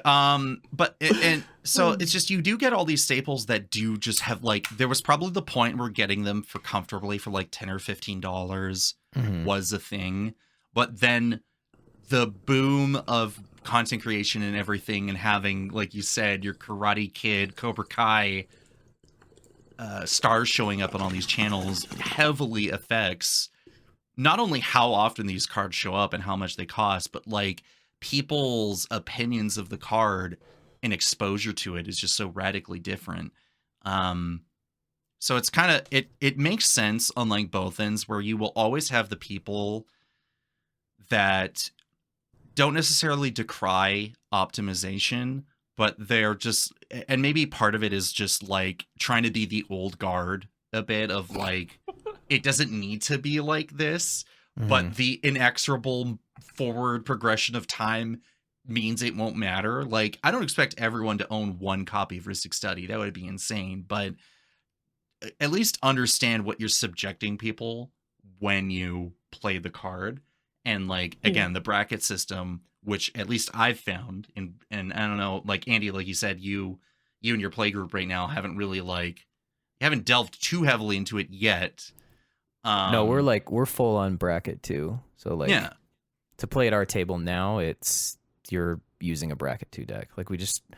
We'll try to do game changers again. I don't know. We kind of do these phases, these experiments where we all agree to conditions. We've been doing this before brackets, before any of this type of stuff came around. Where we would. I mean, the tutorless meta is probably a prime example of that pre-brackets being implemented. Yeah, we've been tutorless for 3 years or 2 years or something like that. But our whole thing is no one at my table. I get, how do I explain this? Anytime I saw powerful cards, for the longest time, everyone had an excuse as to why their deck needed it. So one of the last most toxic, and I think that's what I like about the bracket system, is that it just kind of knocks that off. That was our problem, is you would go weeks without seeing things that were too big of a deal because the commander was powerful. So I'll give you an example. Brad, for whatever reason, decided to put Brad's my brother, to put together this list for Mr. Foxglove, which I think is just a really pushed legend. It's if you're short on cards, you unwind that problem, and if you're ahead on cards, you capitalize on it without using mana. It's I just think the thing's fucking cracked, and it has lifelink because and it's in my opinion one of the best colors you can use, color combinations in the game, if tutors are off the table. So for our little island that we're on, Bant is very, very strong. It's very powerful to get a Bant deck rolling in our meta, because you've got all of the best card draw colors and all of the best colors to say don't touch my stuff. Exactly. And also the best difficult. color cares about buffering yourself in some way, like you said, the lifelink. Great, maybe I've gained 15 to 20 life over the course of the game, and I'm still alive after drawing 20 cards on top of it, right? The looking at design, card designs coming out right now, I think Kristen put an article out where she talks about cards can no longer do nothing when they come out, which is why, for creatures, Titan designs are becoming a more popular template to be put on a card, because you're well, I need the value now, and if I go to combat, I get more value. Have a Titan design, honestly. God, could you imagine? No. Oh, jeez. But anyway, I was hearing the whole your guys' philosophy, specifically yours, Quinn's, about smoking mids, right? He comes over with the deck, shows me it, and it's got every think of the worst case scenario in that color for every creature. Blightsteel, Sarah's a couple Praetors you really don't want to see. Yeah, like that kind of thing. And he's like, this is the deck. And I'm like, Brad, Brother, look, can man. you chill? I'm like, Brad, look, man, this is just me, okay? If I know this is what's coming out of this hand when you go to combat, I will do everything I can to keep you zoned. Yeah. To keep your combat not happening. Like I have no choice. And candidly, dude, I don't want to do this. Stonehorn dignitary you. Like, cards on the table, I'll my take it guy. even- I would like for you to be able to play the game of Magic the Gathering with me. That's why we got here. And if you put this deck on the table, I have to make sure that you don't play Magic the Gathering or I lose. This is exactly what I'm doing, right? So like I'm telling him, and I'm like, dude, and I'll take it. And like if sorry, Brad, but I'll take it a step further. I'll metagame this thing out. I'll metagame the shit out of you. I don't when care. When you're in a closed group, dude, people ask like, hey, how was church? Like the guy that wasn't there. Yeah. Like, dude, Brad's new Foxglove deck is so ridiculous, dude. And they'll be like, what? And I'll talk about what happened. And Cam will be like, yeah, dude, I'm not gonna stomach that. So like everybody kind of gets polluted because it's like this little fiefdom we're playing on, this little like Melrose You're on Place. the fucking Galapagos Islands. Exactly. So he's listening. I'm telling him like, look, I get the idea, I get the intent. Like you know the effect is strong and we know it's strong. Can we try it a different way? And I hit him with, let's put some mid creatures in there. Like I'm not saying put stuff that's just impotent on arrival. Don't gut the whole deck, right? You can have like, Angel of the Ruins, like that's good. That removes Angel of the Ruins that's is a fine. Banger. So he does that. He's like, yeah, that's a good idea. Yeah, that's a great idea. So we're not sitting here fucking wringing our hands every time he moves to combat. Yeah. And it's still a very, very, very strong commander. Like if I didn't have that conversation, it's card advantage. It's still card advantage in the zone, which is always going to be the one thing that can make or break a deck compared to a legend that just doesn't do that at all. Yeah. So like to tie my story up, he made that. So strong commander, middling components into the deck, right? Like there's not a lot of like defenses in it. He doesn't have a lot of like, he basically, his plan is to ramp up, resolve the creatures if he has the mana, and +1 on the combat. So he's usually getting like 2 big creatures a cycle, which is more than anybody deserves. He makes that list, but then at the same time he makes an Attempsis deck, which is the Sphinx where it connects, and if you reveal your hand, and I think if you have 6 different mana values, then somebody's dead. Yeah. It's a Foxglove is a different cast. It may as well be a fucking super commander compared to Attempsis. Like they're completely different. One is so many hoops you have to jump through. It's a lot of mana. It's very teleplayed. Everyone knows like, oh, I just die, Yep. So it's loaded with everything that the Foxglove deck had. So it's just cancerous with every blue staple you can think of. And this is before the brackets come out. So it's like Fierce Guardianship, you name it, dude. All of it's just packed into this deck. Because in his mind, he's like, this commander, if I have any hope of winning, needs this thing, needs all of this stuff. So that was like what we were constantly, and I can't say no to that because that rationale like kind of stood up for a long time. Because he doesn't know he doesn't know it's going to be pointed at him, So the brackets come around and I'm going, how would it feel just to not have to deal with these cards, dude? And he's like, dude, this would be fucking awesome. Like, I don't have them. You don't have them. No one has them. That's the environment we're in. You don't have to think about it. I don't have to think about it. Let's just play the game without it. And we've moved to that stance lately of just like, there's just no game changers in any of our decks. And that's as far as we've taken it so far. So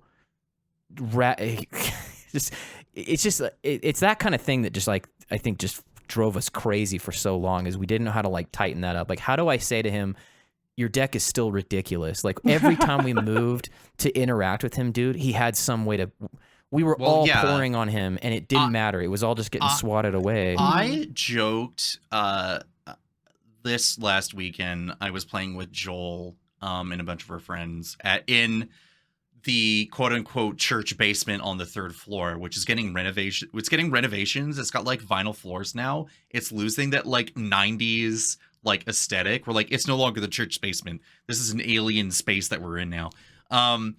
But Joel, one of the first things he's like, I have a new deck and it's Miss Bumbleflower, and I'm immediately on his ass in the group chat. Yeah. I'm like, oh, not this fucking card. And we're like, he's like, what? Come on, what is it, right? And his mentality was he didn't want to touch Bumbleflower because another friend of ours, unrelated to the group, wasn't playing it, And he's like, even though we're not in that group together, he didn't want to intrude on the space. But then he's like, well, it's 2025 and I haven't taken this bubble flower deck apart, so I'm gonna do that. And then he had not fierce guardianship, flawless maneuver. He had the flawless maneuver hanging around in that precon, and he's like, well, I can't take that precon out and just play it because it's just gonna get stomped. So I'm just gonna take flawless maneuver and put it in the deck. Mm-hmm. And his mentality was, well, I won't play. That's not a game changer, correct? Flawless maneuver. I think it is considered one right now, isn't it? I could be wrong. I didn't think it was, but I thought it's not. No, anyway. Maybe not, because in comparison to like fierce guardianship and deflecting SWAT and everything, like it is still a different beast. But of course, he plays it in a pivotal moment that would have equalized the game. But he just, flawless maneuvered and all's right as rain. He keep going, right? But then of course I'm like ragging on him. I'm like, you pub stomper, blah, blah, blah. Like, I'm joking about it. But the thing is, when it comes to spells that have just so, like, the barrier for entry for, like, either massive cost reduction or just straight up free casting a spell can sometimes, like, really make or break that parity between yourself and your opponents. You're like, is it the money? Is it the intent? What are you trying to get out of the list? What is your game plan? And, like, you play again. I've talked about this particular character at a game store from, like, years ago in 2019, and it was just free Thursday night Commander games, and the dude shows up with the 5-color King Kenrith deck with every conceivable bullshit card you can think of. Yeah. And you're just like, dude, I'm throwing literally everything I can throw at you myself, and you have an answer for it. And we start adding in a second person to try to deal with your bullshit, and you still manage to have an answer. And you're like, what are we doing here? Like, what are we getting out of this, Poor Timmy with his sleeveless Erebos Bleak-Hearted deck is fighting for his fucking life, dude. And I want to talk to poor Timmy. Timmy, I'm like, Timmy, I'll buy you sleeves for your deck, but I'm so unfortunately cannot save you from the emotional damage, like the psychic damage of dealing with this dude showing up, right? And it really does, like the brackets, I know you'll always see the vocal complainers, but it's not a way to just weaponize a system against people and say, you can't play these cards. It's just to say, what do we bring into the table? And if it works out, then great. Or if you just say, yeah, I got one, I'm not going to be rolling over in my grave afterward because you stomped me because of one card. But if you start telling me you're packing in all the bangers, I'm going to have to metagame a bit and be like, okay, I'm pulling, what would I pull off the shelf? I don't know, some bullshit that something I'm like, with that loud pack. You know what it is. It's time for me to return to my old ways, like just fine, all right, if that's what we're gonna be doing. But most of the time, I'm gonna be honest, I'm gonna be playing like a bracket 2 deck. That's the environment I want to be in. Yeah. But I don't know. Back to the main point. I think that when it comes to what Commander has always been envisioned with, it's always resonated with me, because after getting my ass beat so many times at FNM, I'm like, man, Commander is just so relaxing and also the coolest thing because of the crazy bullshit you get to see. But then you get to see the same thing every game, and you're kind of just like, all right, I'm a little tired of it, guys. Can we like change the formula, But yeah, that's like something that we could endlessly discuss about, of like, in the vacuum of a play group versus the broader community and the broader player base of like, what are we up to? I don't know. It's across. How often do you guys run into tryhards? I'm curious, because you guys are out there in the wild way more than I am, by like maybe 400% more. Is it really something you run into a lot, or is it like just when you do, it's just every so jarring in a blue moon? So there's a place called Magic Stronghold out here in BC. Okay. And it's been a card shop that's been open, I think, pretty much before I started playing Magic. Like, they've been open for like 13, 14, maybe 15 plus years or something. And when you go there, Commander players are just a different freaking breed. If you've ever listened to Quinn talk about the MTGO meta, and Quinn said that last episode about going to an LGS and playing. Like, people are showing up. Meta. People aren't putting their super soaker on the table. They're putting a loaded gun out, and they're like, "This is what I'm bringing to the table." And you're just like, "All right, am I mentally prepared to deal with this?" Because they engage with the game on such a different axis because that's the culture of the game store. So when my friends show up, and there's 3 of us, we already know what our kind of like internal meta is with the certain amount of people that show up. But when we get the rando 4th players showing up, it's either they're at or below where we're wanting to be, which sometimes people are just showing up with something that's just a bit too slow, or they haven't played in a while, so they're a little unoptimized. And then you have the people that are like, "Hey guys, what's up? My friend's playing in this game, and I'm gonna play Godo Bandit Warlord." And I'm like, "Brother, this is not CDH. I need you to calm down." And then he wins on like turn 2, and we're like, "Great, congratulations. You just like, thank you. That only took 10 minutes. But also, what the fuck are we doing here?" And then he pisses off. We're like, "Great, fantastic. I don't know how. My day has been irreparably ruined now. I'm gonna go lick my wounds and go home," kind of thing. So, well, again, and when this happened, Godo, did you tell Godo like, "Hey, we're not really looking for a CEDH game"? I mean, he knew. But this particular iteration, like, his friend had joined us. We had split up our pods and everything, and he happened to be the 4th of this particular pod. And he's like, "Well, I gotta send this guy a message," and we were just kind of caught in the splash zone. And we were just like, "Well, once you're done, I guess you'll just scoop up and we can move on with our lives." So play 1v1. Yeah, me out of this. Yeah. Yeah, so it's kind of weird. You know, and then you realize, like, now that those people had split off and were playing with their friends the next table over, that was the type of game that they were playing, and the only things they had brought to the game store for that purpose. But me and my other friends are like, you know, we'll flux between like a bracket 2 or a bracket 3 deck with still the intent of performing and showing off a cool deck idea, you know? Right. But every once in a while, one guy shows up, wrecks our shit, and we're just like shaking our heads like, well, that was the thing, you know? When it comes to more like dedicated playgroups, like, I don't know if this particular person listens to the podcast, but there's someone in the MTG Lexicon Discord that pops up every once in a blue moon. And he showed, the first time I played against him, he was playing a Prosper deck that was the most tuned, out of this fucking world deck, where I'm like, "Brother, what are we doing here?" Right? And he's like, "Well, I don't think it's that strong." I'm like, I've seen literally every CEDH staple you can conceivably think of, and I know this is like one step shy of it or something, but I'm like, different game completely. And that person signed up for the 24-hour stream, and I don't want to be part of that pod.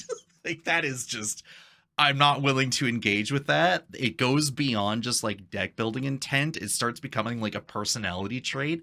And I'm like, oh man, the vibes are heinous. There's a force field. I don't want past it. I'm good on my end, you know? Anyway, I don't very often run into tryhards in paper when I'm playing on MTGO. It is a completely different story. There are like 1 in 4 pods, my guy. It is just really hard to get a quality game on that platform, and I am trying, and what it is. Every time after the bracket system released, and you could just in the room description say, "We're looking for this specific experience with these like codified rules that we can point to now, so don't show up serving anything different." And like still occasionally you get people who either don't know or don't care, and that sucks. And you other times get people who are still technically within those rules and are just still here to fucking fuck everything up, and that's just a thing you have to deal with. Like when the bracket system first got shown off, before they kind of iterated on it a bit more with the game changers, there were people who saw the criteria for bracket 1 and their first thing that came to their head was, how do I break this? Like, how do I immediately betray the intent of what bracket 1 is meant to be? Yeah. And you'd hear all these horror stories of people like, this is my ladies turning left deck, or dudes in chairs, or whatever, right? And someone's just like, congratulations, motherfucker, you showed up in the wrong neighborhood. And then he's just like body slam them. And you're like, what? Are you just like sick in the head and you're just getting like the weirdest sense of satisfaction out of this? Because you're just leaving bodies in your wake, you know? And yeah, I don't know what they got out of it. There was this one guy who showed up in a lobby with Dragon Changelings in bracket 2, and it's just like every GMO engineered for Commander staple and every Changeling that's extremely cheap and has a viable effect that actually means something. And then just like turn 5, this game is not worth playing anymore because they've snowballed out of control, had the fucking Gem Hide and Mana Weft type slivers to turn all of their changelings into mana dorks and give them all haste and then buff them, and then they're just like, all right, well, this game's over. Yeah. That's correct. Yeah, it's a different beast out there. I think what really reins anybody in at my, like when we play it here, is that like you do that once and we'll always remember it. And then you just have a responsibility when you live on that island to make sure that island is a good place to live. Yeah. So a lot of us like will set up a deck and I'll be like, okay, I don't just want to play this once.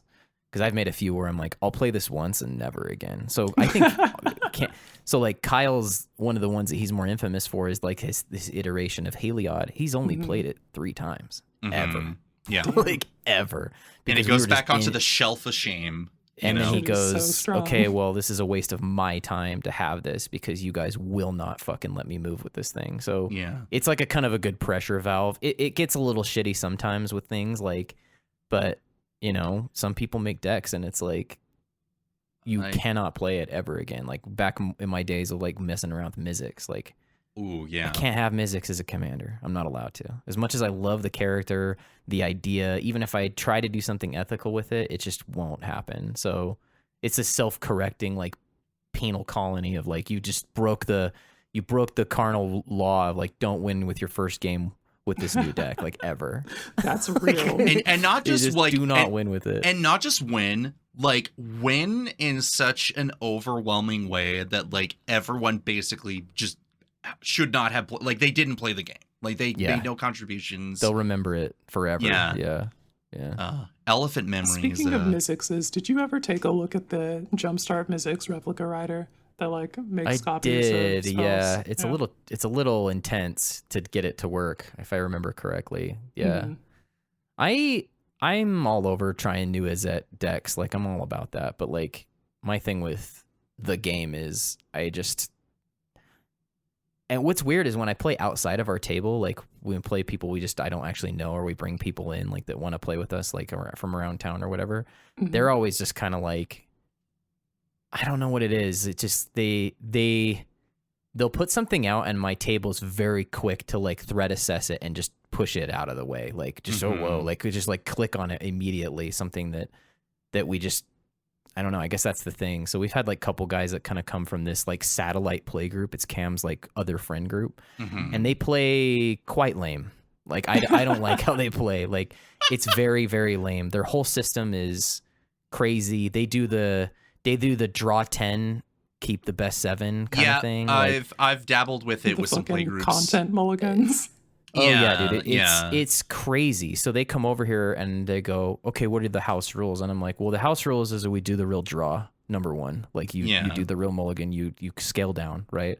And Brad is like really Brad really hates when people over mulligan and they run out of cards. Like he gets this weird like, just draw more, dude. Like he'll do that. He hates it. He doesn't like going up against somebody who starts with like 4 cards or something. Yeah.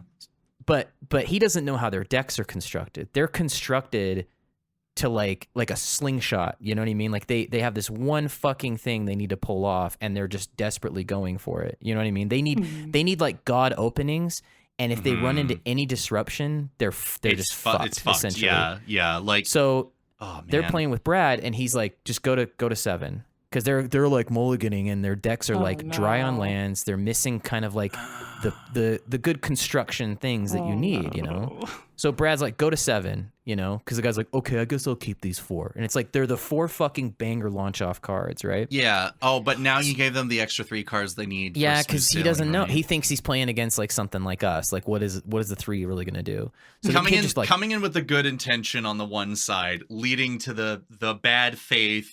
Great, fantastic. Yeah. I will now exploit this to high L. So he's trying to help this guy out, and it's a double-edged thing. Like, Brad really doesn't want to win a game with somebody who doesn't have a good start, you know? He'll like anyway, so he goes in, the dude just pops the fuck off. It's who's the elf wolf creature? Tulsamere. No, right, the new one. Voha. There we go. Yeah, they go right for those commanders. Like when those commanders come out, they just zeitgeist right to this group. And Brad's just kind of like, dude, I don't care. I'll figure it out. But the guy just pops the fuck off, dude. Like, just rips him to pieces. And Brad's like, I will never let that happen again. Yeah, ever, dude. Like ever. So the other thing, here's the other funny thing that they do. They just shoot removal the minute they draw it. It's so but because you think about how their meta is, right? Like, if everyone's set up like a sling, and all you need to do is cut it, and they're screwed, like, it kind of makes sense for you to shoot the removal the second you draw it. So I'll like put something down, something like what is the 1 mana white draw spell where everybody, if somebody casts a non-creature spell, Esper Sentinel. Okay, I get an Esper Sentinel turn 1, and it's like it's just, it was in my opening draw, and the guy's like he's like playing Swords of Plowshare. It's like right on it. I'm like, all right, at least I get to draw. I'll get my card off. But I know, but dude, I'm like, I am gonna. There's just so, like, he doesn't know my deck. It's like, you really want to save that for something, you know what? that I'm not going to loop through a yard or something. That did like, happen to me once, yeah. Yeah, so he just got it. And then Kyle goes to his turn. Kyle gets, like, Birds of Paradise, and the dude's like, he reality shifted his Birds of Paradise. It was so crazy. I'm like, I don't know, I get man. that like, one, bolt the bird. we're off keel a little bit, but over time, they don't have anything left. They've shot their like minimal interaction, you know. Yeah, they're a weird. I have one. But when we bring them over, it's like, do the real mulligan. Sorry, like, I'm sorry that we tried to let you do your thing, and because of the way you guys want to play, like, you have to really do the real draw. Sorry, like, you really probably actually should change the construction of your deck before you come over. So they have like terrible games with us, and it sucks. But it's like they won't. So Cam will go to them. And I'm like, dude, is it any different? And he's like, yeah, dude, when I play with them, they just dogpile him. Like, he can't move. They just will because to them, he's like one of the most threatening players they've ever played. Probably because his deck's actually resilient and isn't made on not necessarily like a shoestring budget, but it's like literally like you said, it's held on by a thread. It's 0 or 100. There could be no in between. It's a fucking cannon. Yeah. Like relax. They're cool guys. They're really nice. They like want to fit in. They take what we say seriously. Like, the guy's always just like, oh yeah, you're probably right, man. Like, they're cool, but like, I think it's the other people that we don't never meet. There's like the other half of their meta, because they play an 8-player. They have like a mega church every weekend, and I'm like, that's like the dream, is to have 2 pods. They're that dedicated. They have 8 people every weekend, all adults ready to play. That? Yes, I would assume so. Yes. I don't know. I just had that this weekend. We had 8 people. It was great. Yeah, I love mega church. Like, when we can do it, it's so difficult to get 8 adults in the same room together. But like, we'll bring them in to kind of fill it in, you know. And it's just I feel bad. They don't have a lot of good games. Sometimes they do. Sometimes somehow we just kind of miss it, and we're like, shit, this deck just if you can't. I have so my first play group, and I've mentioned this before, but I've had my buddy Tommy and Chris and Jacob and Derek on my old podcast before, and we had this really absolutely terrible audio quality roundtable discussion about where we're at now, or where we were at like 2 or 3 years ago versus where we started, right?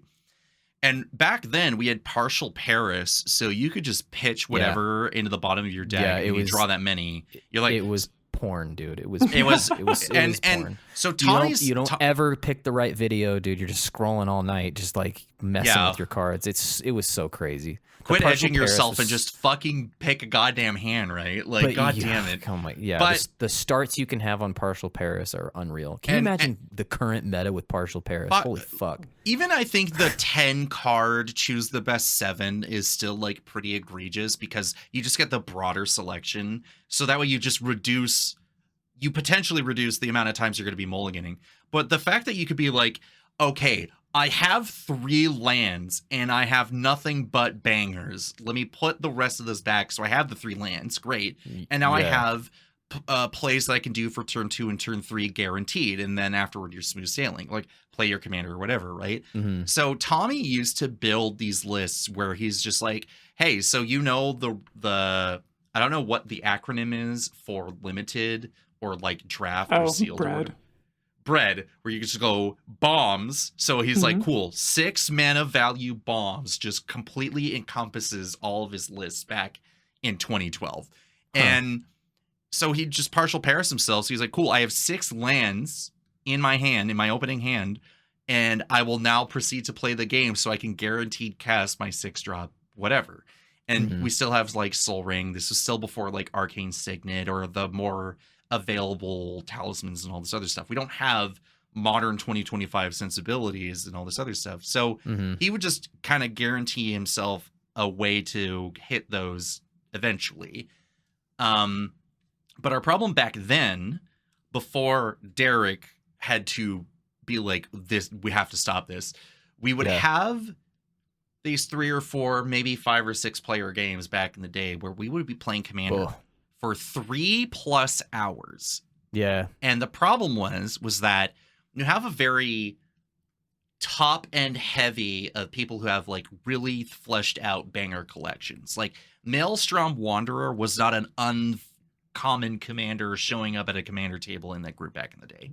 Like it was Lorwyn Legends, it was Planechase Legends, Conflux, and then huge. Like a Sigarda, Host of Herons came out when Innistrad came out, all that stuff, right? But then when we would only maybe get 2 games in that night, we would play until 4 in the morning. We'd see dawn coming off the distance, and we're like, are those birds chirping? Holy shit, we need to go home, right? Like Derek was like, guys, we fucking can't keep doing this. So he'd start putting game win cons, like deliberate win cons, answer this or die. And he would accelerate himself to that position. He would start doing like Shape Anew or whatever, where you just polymorph into Blightsteel Colossus or whatever. And he's like, I only have the Blightsteel as the option. Answer this or die. And then that's also kind of where like early content creation stuff was coming in of like 1v1 commander games and all this other stuff that was coming up, like Commander Versus or whatever. Like, okay, or Jolt, maybe I think was that guy's name too that did those. Yeah, like we need to adjust to, maybe Derek has a point, we can adjust to meet his demands. And then suddenly we had like 3 or 4 games when we decided to go home at 4 o'clock in the morning. At that point, we're like, if we can get games done with 2 hours or whatever, like we're off to the races and blah, blah, blah. And then fast forward to now where Commander is obviously such a different game where it's like doing friendly mulligans can still have some deck building consequences in the long term. But in terms of what kind of packages do you add? That's player 38 plus lands. Put in 42 lands. Just do whatever you need to do to make sure you don't run into those pitfalls that used to plague us like over a decade ago. And yeah, I've learned my lesson on a lot of that shit for sure.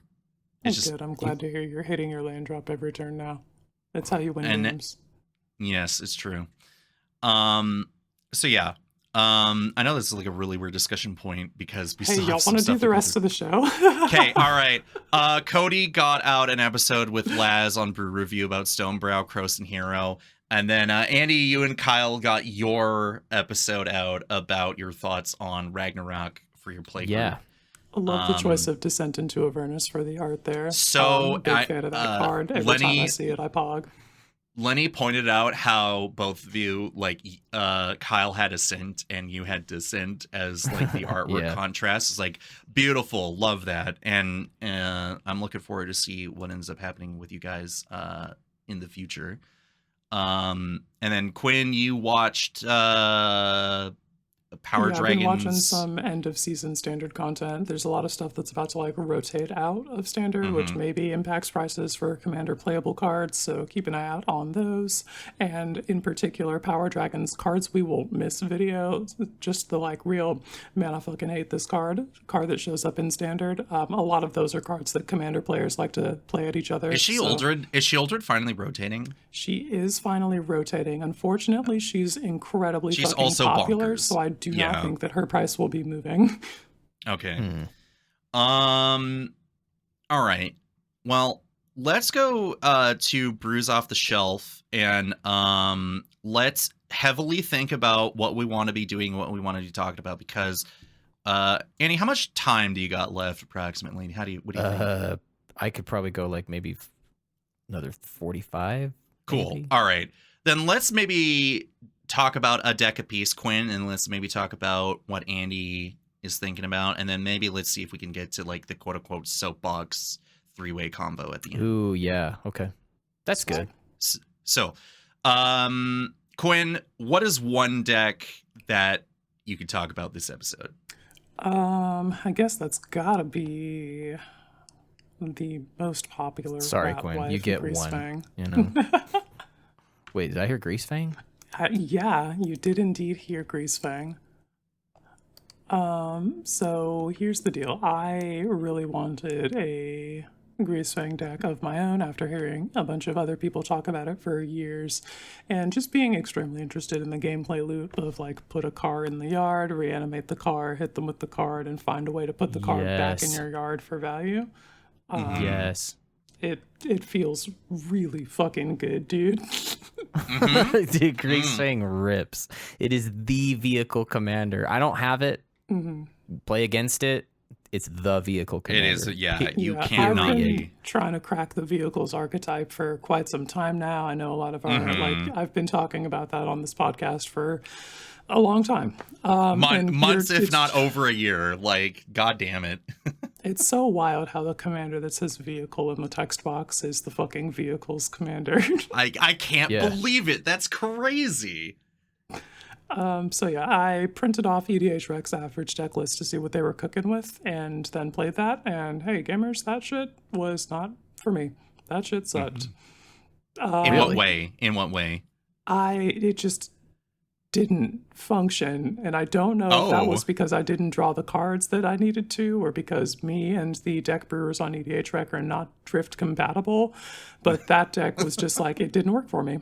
So I was like, okay. So the average Greasefang deck was just like not there. It was just not functional. And I think that's because perhaps the Rat Wife has such specific demands for your specific build of her that the average soup of all of those come together to form something that tastes awful. So you have to just this is not Ratatouille. Yourself. This is it's toothpaste and garlic and maybe some like floss and some orange and juice. Yeah, they're like pour that shit, and it's just like okay. Pour in some Jepson's flavors. Malort. Just like fuck it up. Oh my God. We emptied the wok out. We decided to start over with fresh ingredients from my own kitchen, everything in my collection on MTGO that I know what the fuck I want to do with. And I approached it with a real spreadsheet-ass mindset. I wanted literally nothing but cars, interaction, and value sacrifice and discard outlets.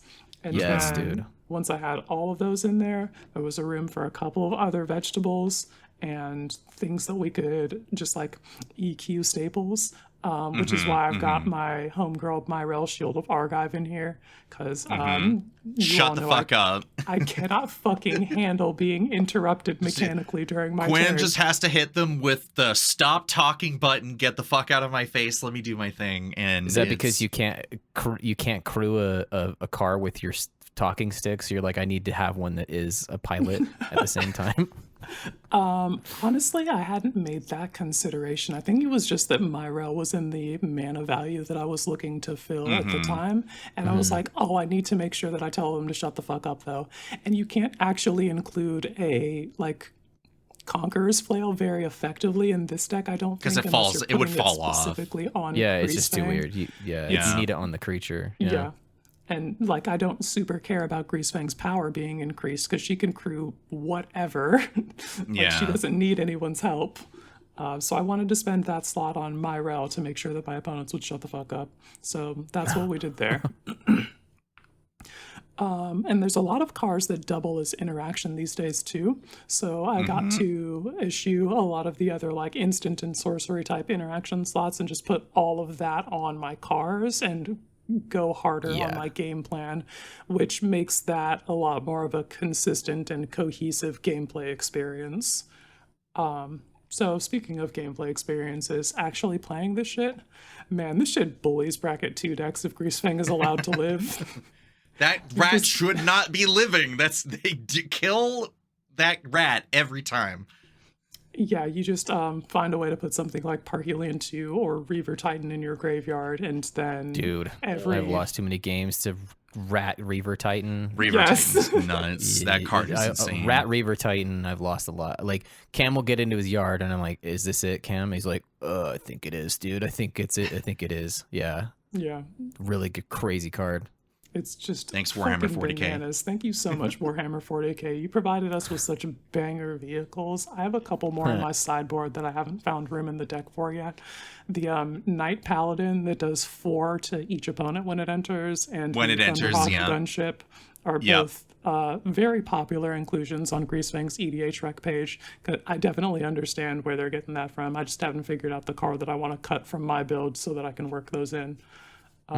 The other thing that I want to try and include is a car from Final Fantasy, the Regalia, which whenever it attacks, you reveal cards from the top of your library until you reveal a land card, put that onto the battlefield tapped, and the rest onto the bottom of your library in a random order.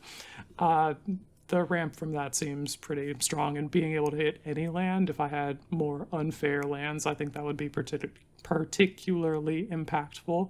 But as it stands, just being able to rip a land and not having to shuffle, if you're a gamer who doesn't play on MTGO, like if you're in paper, I think that makes a world of difference. I don't know about you, but I love shuffling, but that's just me. So yeah, the deck's pretty sweet. I'm gonna maybe try a rebuild for bracket 3 and just include more Entombs and Step Dodges, because I feel like Greasefang will probably be interacted with more heavily at that level. So I want to be prepared for that kind of thing and ensure that she can stick around and do her thing. And also I want to just like laser focus on a couple of very specific cars, and freeing up the slots on the other like fluff cars that still provide the rules in the bracket 2 deck would free me up for that interaction and the Entombs that I would need to make that consistent at a bracket 3 level. For now, though, in bracket 2, it's a lot of sacrifice Parhelion 2 to Witch's Oven, sacrifice it to Midgar, City of Maka's Adventure, Reactor Raid, draw 2, destroy Parhelion 2 with Demonic Junker, sacrifice Parhelion 2 to Phantom Train. I'm doing that every turn. I'm beating people. Zone I'm printing changes, out man. angels. It's crazy with that. Yeah. It's extremely strong. And why did they make Demonic Junker? That's insane. I love that card so much. Yeah, if you're looping Demonic Junker every turn, that's pretty hard for your opponents to get out from. Let's just give it affinity. Like, fuck it. We'll just give it affinity. So it's a 1 mana kill 4 things. Like, all right, sure, damn.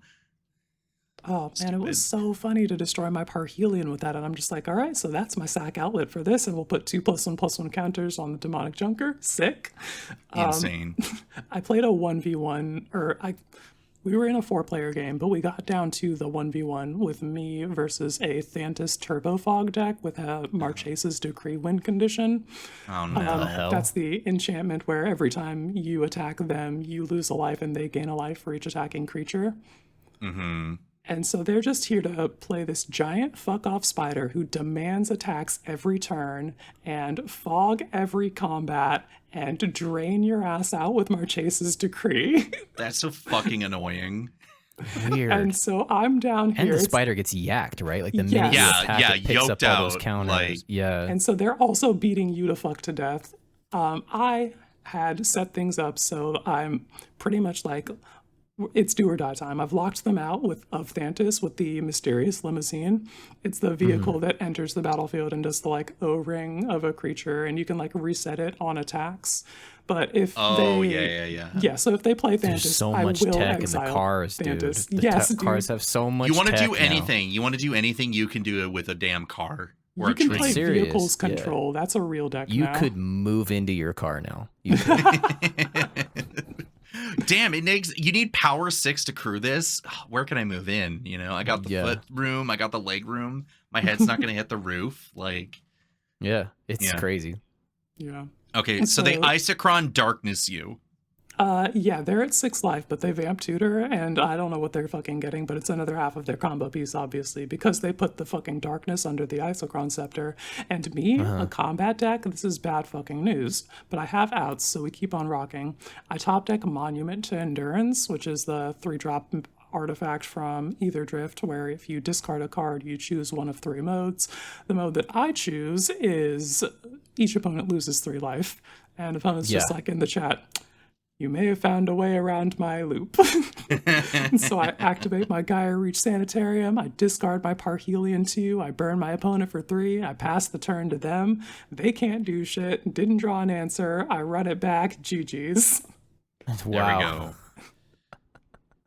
go. Whoa. As usual, Monument to Endurance is just still overperforming in any time that I've seen it. It just does way too much work for its value. And if you're in a heavy discard meta, which now I just realized I need to get that card for the deck that I'm talking about. But yeah, that's good card. Also, fuck that Thantis the player. answer to the Isochron darkness meta, dude. It is the way around it. Yeah. That felt really I can't good. take damage. It doesn't say damage, and it's not combat. Life. You lose life, pal. Damn. All right, what you got for me, Andy? Okay, I'm up. Well, you have your 3 ideas. I'm gonna get through my deck real quick, and then let's talk about your 3 ideas. Because do your thing. Do your thing. We'll Ixnay on the Frost Titan A, and then we'll go over to the Shiko Paragon of the Way deck. That I'm kind of in a weird point where the deck count's supposed to go down, but instead it's going up. So I'm like, okay. Shiko Paragon of the Way is something that's like tickled my brain, and I'm trying to figure out how far I can push this deck before it gets into like a combo deck or something else that's disgustingly gross. I took a look at the EDH rec page just to make sure that I wasn't like I was stepping into that territory, and thankfully I'm not, because I started seeing like staples where I'm like, oh, this is disgusting. I want nothing to do with this. Displacer Kitten. Oh, don't even get me started. Someone's like, oh, thank God you don't have Displacer Kitten. I'm like, shut the fuck up. Get that out of my face. I don't want it. I'll still go the Azorius Blink route, but like I didn't want to go that far. The main thing that might be an issue is the Jeskai Ascendancy that I have in the deck right now. That with the card amount of is always the problem. So the main thing that I do right now with decks is I don't even care about the win con.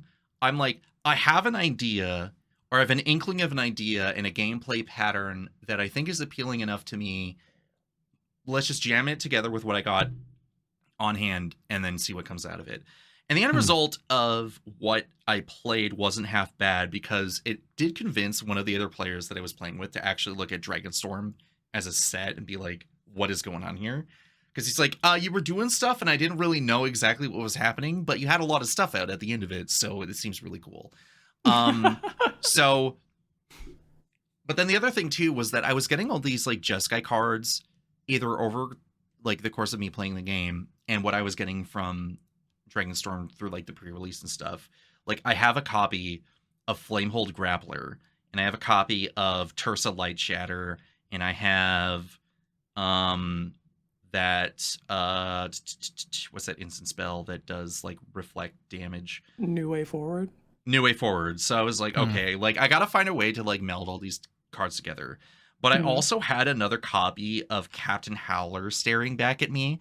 And people were like, so did you take the deck apart for this? I'm like, no, I just happen to have another Captain Howler. No, I gotta do sharks. It. So basically, I had all these extra cards around that could have gone into the Captain Howler deck, but I couldn't find cuts for it. So it said, okay, And then I was like, okay, I can't go in Radun Hagadun. So where do I put all these cards? And then I was like, okay, I'll put it in the deck that cares about casting copies of 3 mana or less spells, and they all or mostly happen under that mana value. So Shiko is kind of ended up being like this kind of like pseudo combo deck that still wants to burn people out if I can, a la like Impact Tremors or like the new Wef Stalker Ardent. But I also want to like make copies of non-legendary creatures to copy with clone effects, to be like, I will now have 2 copies of Drogskull Captain, so they give each other a hexproof, and all my spirits get +1/+1 for each copy of that thing. So, and that's not factoring in like how do you win the game. And the answer is I don't quite know yet, outside of like beat people in the face with Shiko. That sounds good to me. Maybe story of my life. Make an army of tokens. Get Jeskai Ascendancy out with Captain Howler and purposefully start discarding cards with its whenever you cast a non-creature spell effect. And then if I have enough bodies out with like Howler and Shiko, like I could probably just start like melting people's faces off just by that alone. All right. So this guy says, "I don't know how to win the game," and then describes how to win the game. Yeah, but what like that's such a Cole. It's just such a Cole answer though. What do you want to not be Cole? Is that what we're doing? No, I don't. I know I have to be. I can't be Zen Cole, so I guess I just have to keep being myself. You know. Yeah. So and this is a classic Cole win condition. I'm gonna put some stuff together, and then eventually, ultimately, I'm gonna beat the fuck out of you with my giant commander.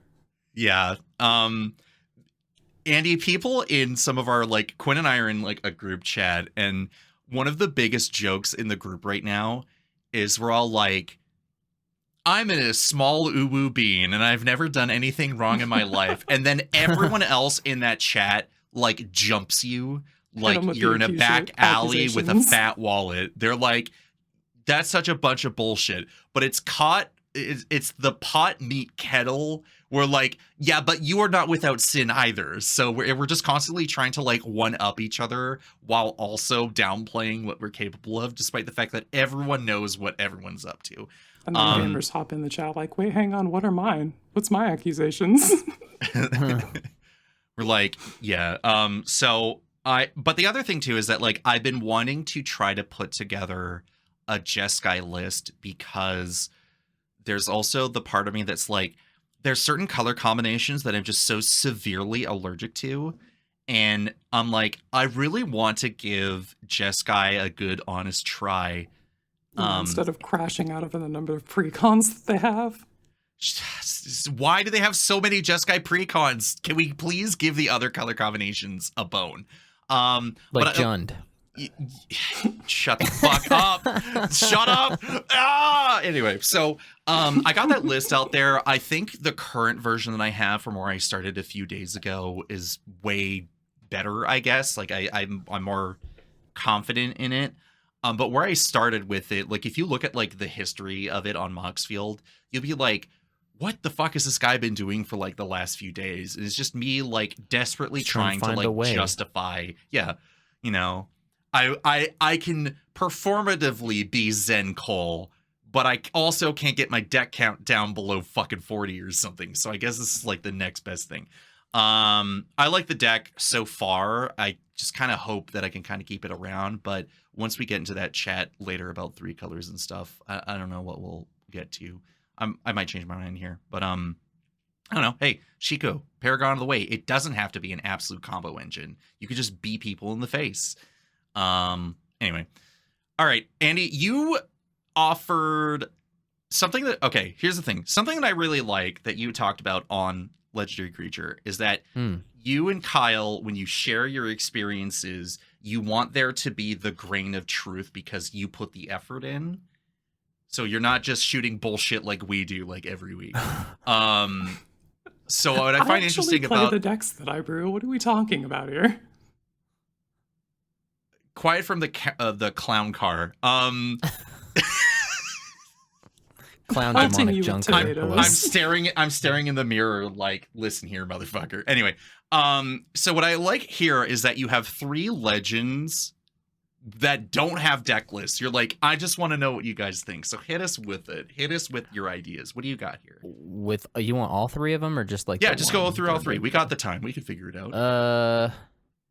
So Bumbleflower came up right before. Kyle has a Bumbleflower deck. I don't know what other people are doing with Bumbleflower, but let me describe to you what my best friend does with it. He likes, there's this thing he likes to say every single time he plays Commander with us, and it drives me fucking crazy. I heard it in today's episode, and it drives me crazy. I love it. I last time he did it, I like snapped at him. Like he was like, dude, I'll hook him. Like, shut the fuck up. Like just convulsed at him. And I felt bad because I love Kyle, I do. But his thing for years has been, I'll hook you up, dude. I'll hook you up. That's like his thing. He'll say that over and over again. And it's like always some kind of like thing you don't want, you know? It's always this like thing you don't want. So when he played his Heliod deck, it was, I'll hook you up, dude. I'll hook you up. Even though we know it's all just going to go spiraling down this like white, colorless, no, you don't pay the mana cost, you know, insano potato black hole thing that he does, right? And then before that it was Unesh, where he's having us all get force drawn, but he's like tutoring for Uba Mask to just jam up the draw where our cards are just going into exile, but he's flickering Sphinxes. But the whole way he's like, I'll hook you up. So the Bumbleflower deck is the following. Bumbleflower's out. Your turn begins. Kyle begins to fucking walk up to your windshield with his paper towel and his Windex and trying to hook you up with something that you don't want. And like what he offers to me is just like not compelling. Like what he'll do is he'll target your creature, or he'll say, I'll hook you up, dude. If you attack Andy, I'll give you a card. So he'll target your creature with like leap or something, or, you know, it's usually like target creature gains unblockable, draw a card, or target creature gains flying, draw a card. And then he'll do that like a number of times and make sure basically he didn't really use any cards. You got one, and now Andy's a lower life total. And then we go to Cole's turn, and now he's walking up to Cole's car with, you know, his fucking soap bucket and, you know, like doing the same thing. So the cards remain the same, and he's just like sculpting the stuff that he wants to use when you go down to a 1v1 with his big ass like rabbit. And it's just like, what happens is people go, I don't know if I really want to attack. I don't know. And then we spend all this time not actually attacking. Like, I don't think I'd hate it so much if what he was putting on offer was like, well, I mean, dude, that's pretty good. I probably do just need to do that, right? Like, Brad needs to die. We know that too. Let's go, you know? So I've been looking at Tristani 3 Whispers.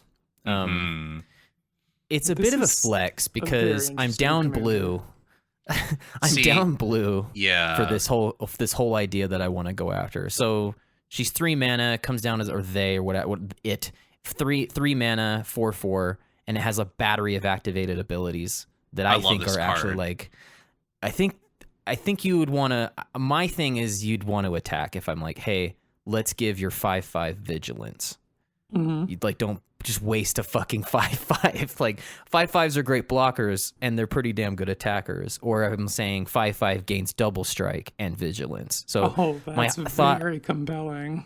Yeah, or 5/5 gains double strike, vigilance, and death touch. So like it'll just wipe out whatever creature they're gonna block. I think I need to solve for trample is the big thing. Which, so, I mean, you're playing green, so it's a matter of how to... Oh, okay. I immediately know how you help other people with that, because you get good old Granny... Ovika.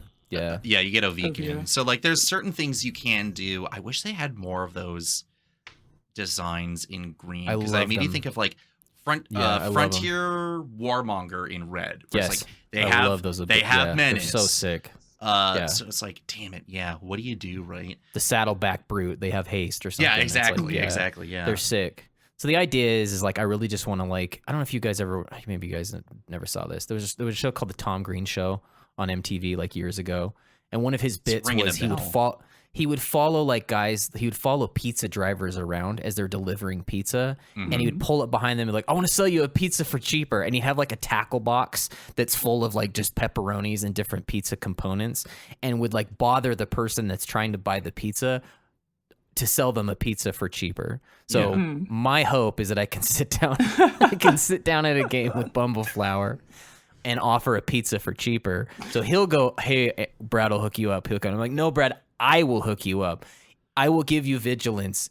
Just fucking go at Kyle. Just do it. He's not going to block. Here's the thing. And if he blocks, I'll give your guy double strike and death touch at the same time. And my thought is I probably won't ever have to use that fucking mana, dude. I'm thinking just the threat of it will be I'll just take it. You know, so I go as far as to offering Quinn vigilance, and I'm like, and if Cole blocks, I'll give you the rest.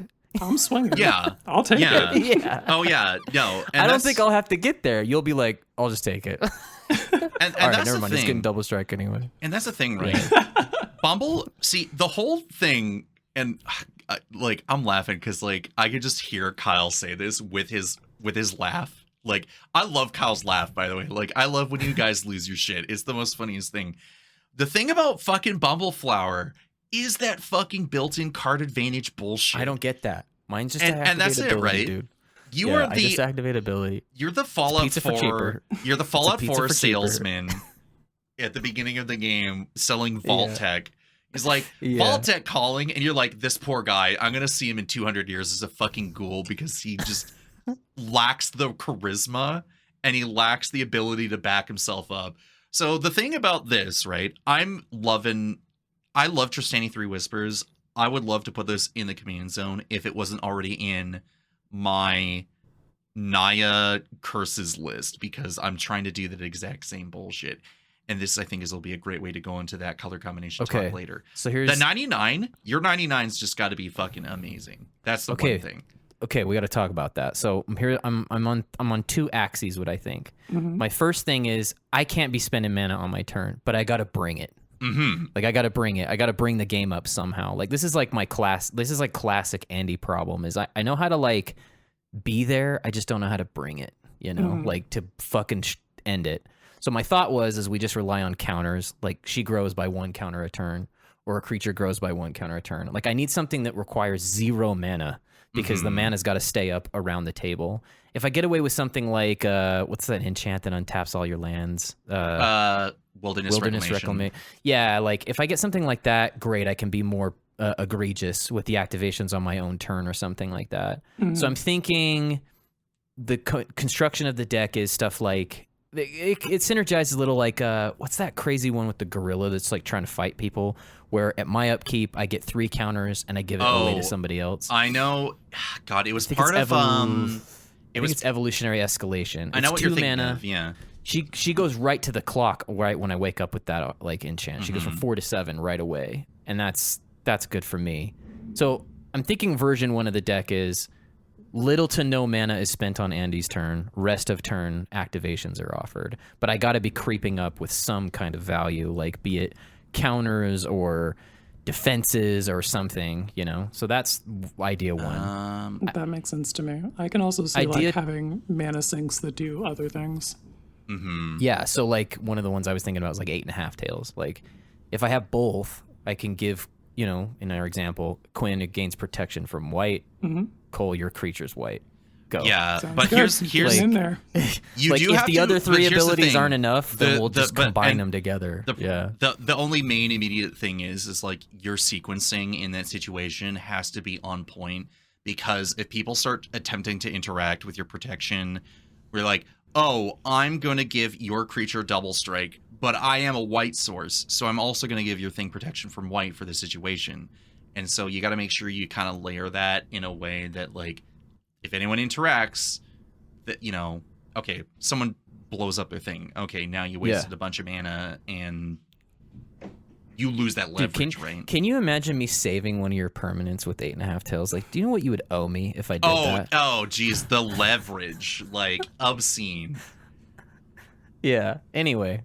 Or like if they take Kyle's deal, I'm like, well, Kyle, your spell's white and it's protected for us. Anyway, he just cares. He cares about casting. He doesn't really care about like getting it actually through. Like that's the joke about his deck. But yeah, there's that idea of the deck. The other one would be like flash creatures. Like that seems good. I'd be really pressured for mana for this though, because it's like, okay, no one wants to parlay.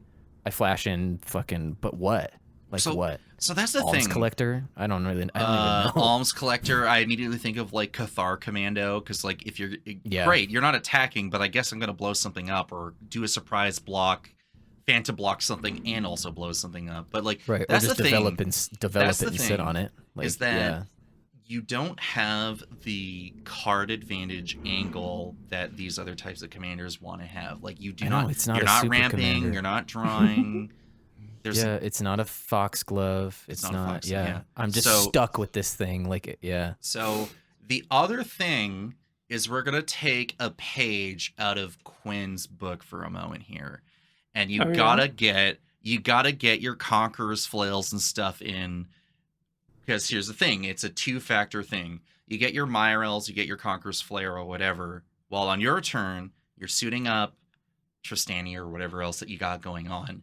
So when you go for your attacks or whatever, you get that boost and that protection for that turn that no one can interact with your stuff. So if you need that moment to be like, I'll give my stuff Death Touch or I'll give it Double Strike or whatever, you have the flexibility of being like, I don't have to leverage my mana to protect myself. It's already doing that. Then you've saved your mana on that turn, and then on other people's turn, you have your room for like your removal or your step dodges or whatever is going to be going on. But then it comes down to is if there's anything you can do in these colors that you can give things to people that still benefits you. And I'm going to take a page out of Lenny's book for this. So if we look at Arden, who is that partner commander that gives people equipment, or you can assign equipment or auras to other permanents or players. Years ago, Lenny came at me with an Arden and I think a Rogue Rack deck. He's like, give people Skull Clamp on their creature. But when that creature dies, you draw the cards. So you could leverage that as a way of like, okay, on combat, I'm going to give your attacking creature Skull Clamp. Now, there's the push and pull of. But I need Arden to do that. Like, if I never draw it, what is Skull Clamp for me? Right. So the real fundamental issue here is like you're in 2 colors in Selesnya. You don't have access to blue or black or red as a way to round out your color combinations. So you only got to work with that. And then you have to see what white and green have to offer in terms of what are the bonuses that you and your opponents can get from attacking each other that's not you, and still being able to find a way to draw cards over the course of a game. And I think on the one hand, you could go an equipment route if you're not already saturating your Ayesha deck, like if you not have already dedicated so heavily into that. I have. Whether or not you have Arden or not. But you could have what am I thinking of? It's like there's just green creatures or spell effects that say if this creature would deal damage, you draw that many cards or whatever. So that's where you can start using like the double strike of like get a small evasive creature or a big tramply creature, getting in there and be like, if it deals damage, draw a card. Well, now I'm going to give that one double strike, so you're still on the plus and you haven't maybe pushed all your mana into it. But yeah. Yeah, Oakham Adversary. I run that. Frostfang. Yeah. Big and small. Or in Frostfang. Frostfang. Yeah. Like anything that already has Death Touch, it's like that's a nasty thing. You're just gonna like I suspect if I have some keywords like that on any creature, you'll just take it. Like if I'm threatening you with something where it's like I can gain a double strike at any minute and it has Death Touch, you'll probably just go, all right, I'm just gonna take the damage because it's 2 for some of these things. So you are basically, it's like you need utility creatures and you need ways to step dodge things or protect yourself while still incentivizing people. Which I'll have in spades with those colors. So I feel like you probably have enough of a foundation. I don't know. I just really like the idea because you're coming in as the explicit underdog to Kyle's Bubble Flower deck. And you're offering a different experience. Because, like, yeah, you know what? She can give you Red Bull with wings pie to allow you to fly over people. Yeah. But then you're offering an assortment of keywords. I can sell you a pizza for cheaper, dude. There you go. I don't know. I like the idea and the concept. It's just a matter of, what do we don't have time to really give the 99, but I feel like you have a lot of ways to add that leverage that Bumbleflower can. Yeah, I think I'm going to do it. I think I have enough of the counter stuff, like counter technology left over from some recent decks. I'll try it that way. I think if I'm creeping up enough, cap it off with, I have a way to give double strike whenever. Yeah. Like that's the big thing. And then when I introduce Duelist Heritage, I can give 2 things double strike. Love that card. So there's escalations I think that exist. It's just a matter of like, how do I fucking bring it? It could be I do Putrefax on an unblocked person and give it double strike and they're gone. You can also play that cycle of vow cards and the things that say you have to attack and you can't attack me, but you get a benefit for doing that. +2/+2 in Vigilance. Yeah. Vow Duty, Vow Wildness. I think they do have a few goad ones now, don't they? They do. They do. Yeah. They do. The Impetus. Yeah. I'm going to mess with it. We'll see how it goes. We'll see how Kyle reacts to seeing it at the same table. What the fuck? How dare you? I think that sounds very funny. This is my street corner. I think I'm just going to do it and see what he does. Hell yeah, dude. Just show up with it and don't say anything about that beforehand. It'll be so funny. Open your trench coat. Hey, I got something to sell you. Emperor of Polymecia, is that how you say it? Yeah. Yeah, so this one I think that is, you've got a 2-drop mana rock in the command zone. I think our course of action is clear. This is your shit. This is totally your shit. Yeah. We play a 4-drop mana rock on 3, and then we play 6 mana spells for the rest of the game and rain Hellfire and Devastation on our opponents. And it doesn't. So do I just ignore the other half, like the other side? Oh no, you at some go dragons. And no, can ignore the other half because at some point he will transform. I guess unless you reset him. What you can do is just like ignore the other half in the way of like not on purpose filling your graveyard, and then just play dragons, and eventually you get that guy who will maybe burn your opponents for 3 when he attacks. Alternatively, you can build entirely around that and do the game plan with the 4-drop mana rocks and then launch pad into a bunch of things that mill you, like Fleet Swallower and Traumatize. And then when you swing with the Emperor, everyone dies. Yeah. I'm gonna hit you with a quick concept here really fast because in this playgroup that I was mentioning earlier, I was asking everyone, what are you guys coming up with? What are you working on? Maybe we need to double check if someone's got a random card that someone doesn't have or can't find at the store. And someone's like, I'm going to make an Izzet deck around the card Dragonstorm that you just storm, put a dragon into play.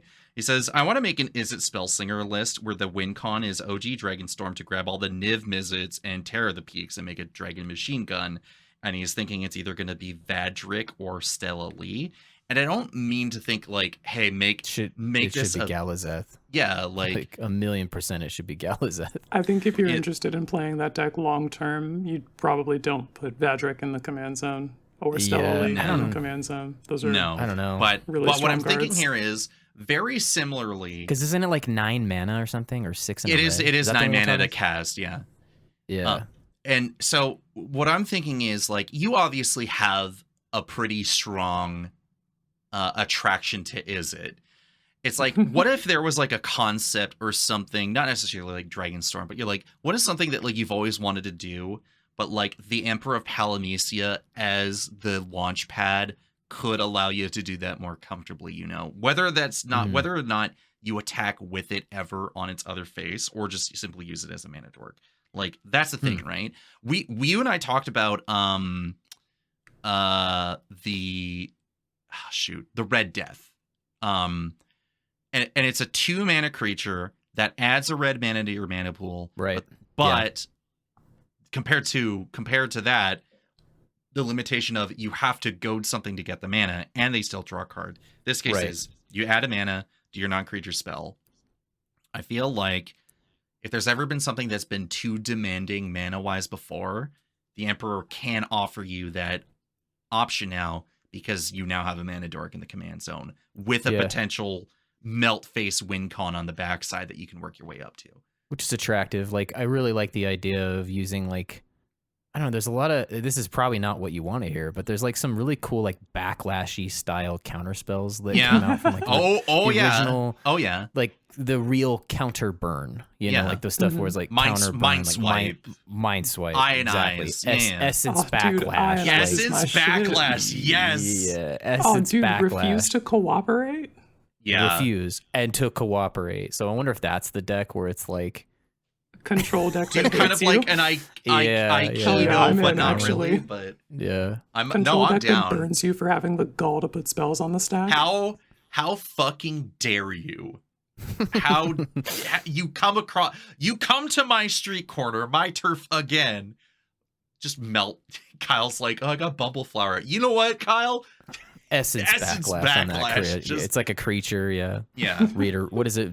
Yeah. Maybe I'll try that. How many of those are out there, dude? Like, there's not a lot, but so there's ionize, I don't know if electrolyze counts, but like I'm immediately thinking of like a 3-mana do a burn effect.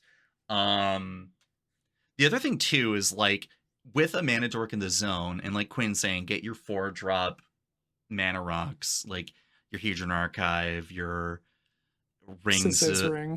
Ring of the Lucii, the new one or whatever, like whatever you want to like help get you started.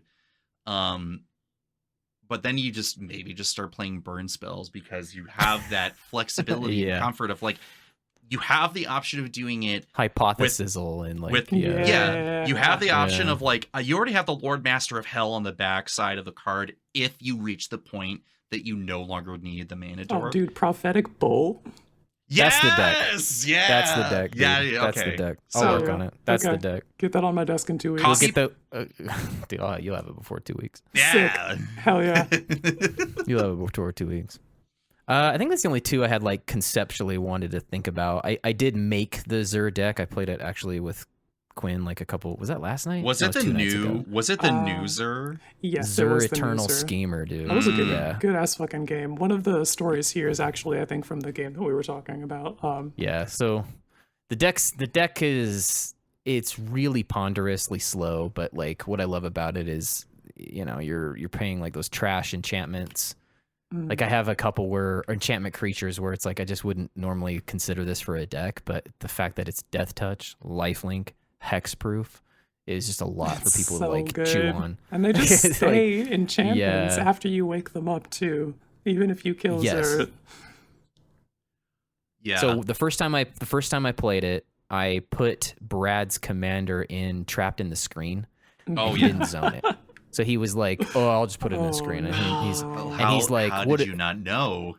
He's like, "It's Ward 2," and I'm like, "Yeah." So he's checking everything. He's like, "So if I brick it, I get my thing back." I'm like, "Yes, dude. Yes, all of that is true." Fall for my trap card, you dumb bitch. We go through all the cycles, and then he finally is ready to get rid of it. So he does the kicker like exile spell in Golgari. The what is it called? Anyway, where you kick it and it just gets exiled if you kick it. So he kicks it, pays through the ward, and I'm like, all right, well, in response, I'm going to wake it up with Zur. And he's like, okay, but I paid the ward. I'm like, the ward is paid, but now it is a hexproof creature. That's extra brutal to give it hexproof after he's paid the ward. So you're just like, and you spent that mana. Right, I'm like, the ward's triggering. I'll pay for it. Okay, ward is paid. Now I'm just going to, you know. So he was like, this is so fucked. Why did they have hexproof? He kept saying that over and over. Why hexproof? God, all the fucking things to give him, at least it's not dude. Shroud, which like I don't know if that's necessarily worse, but then he'd also be complaining about that. He kept saying, "What year is it?" He's like, "Is it 2012 or some shit?" Because back then we were playing like hexproof all the time. Oh yeah. He's like, "What fucking year is this? That there's this many hexproof?" Yeah, they brought it back. Out? Oh well, it's a shame, isn't it? Hell that yeah, just dude. He's so cool. What I'm the play I'm liking is that like I hold up mana. I just go cycle around, and then before the end step, I have something like Erebus to like sink my mana if I want to draw, or wake things up with Zur. The type of counter magic I want is like unwind stuff, where like I use the lands, keep the mana but open. I don't really. Are like you I on don't really. Ashiok's Erasure? No, it's a counter spell.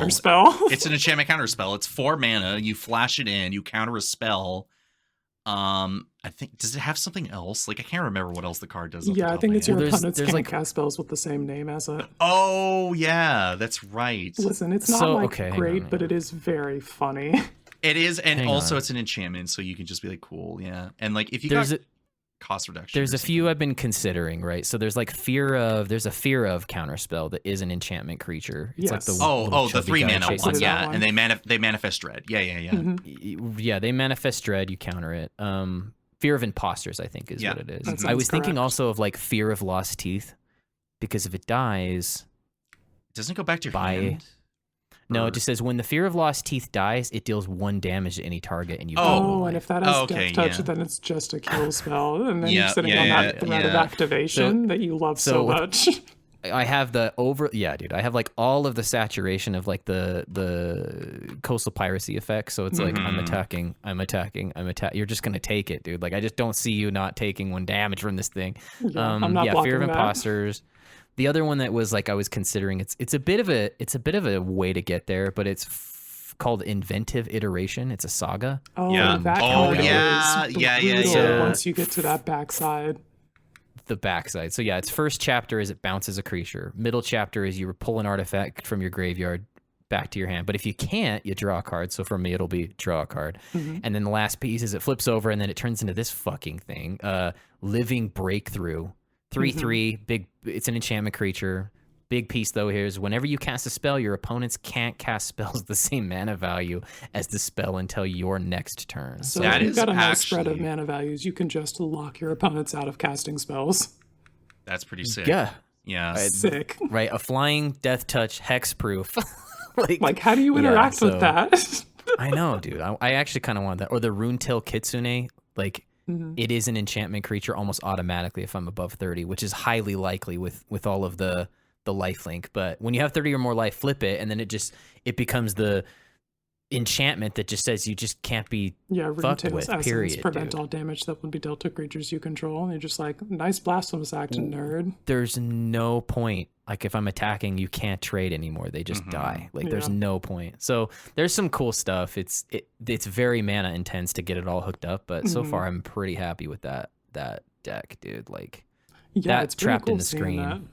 That trapped in the screen. Brad's like, I'm ordering one. So what's funny is he made the Master of Keys, or is that what it is? Or Master of Keys.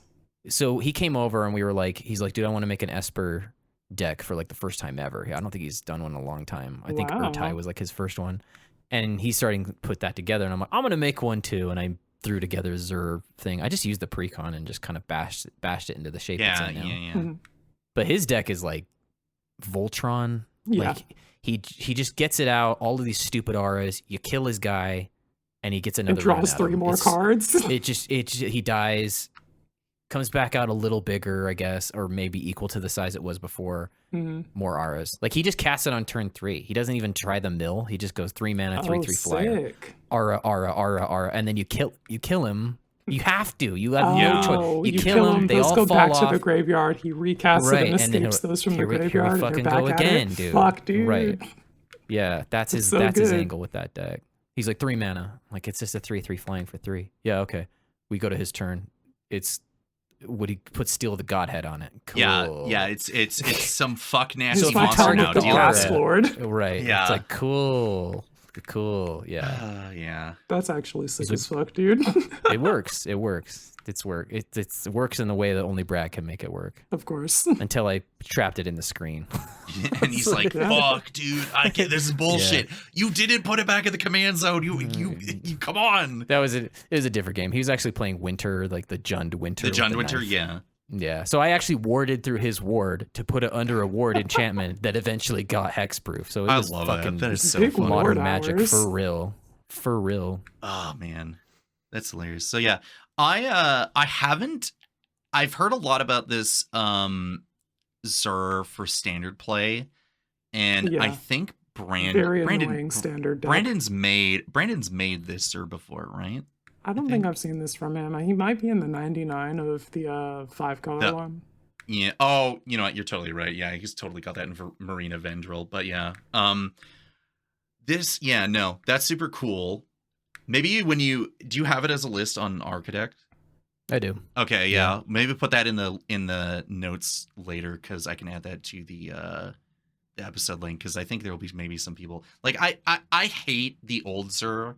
Like, I just think anyone that absolutely loves Zur, I can't trust as far as I can throw them.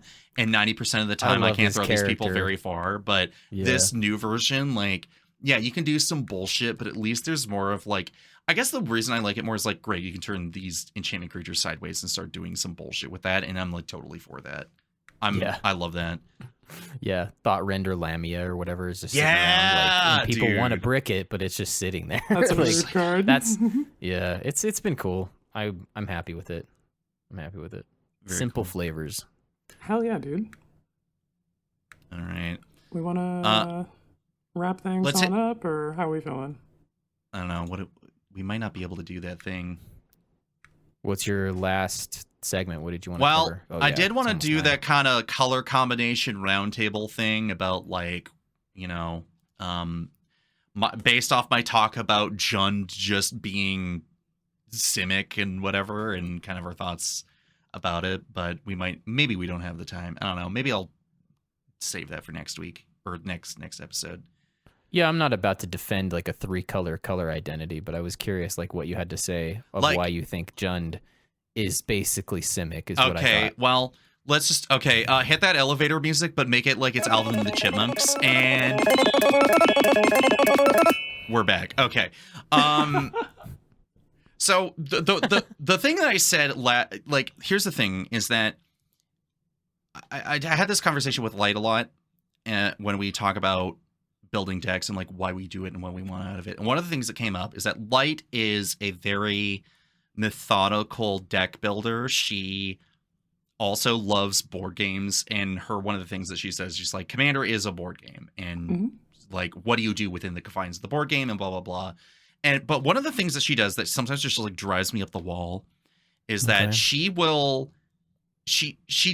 told us that she made, like, over 20 or 30 versions of, like, a deck list before being like, this is the deck list.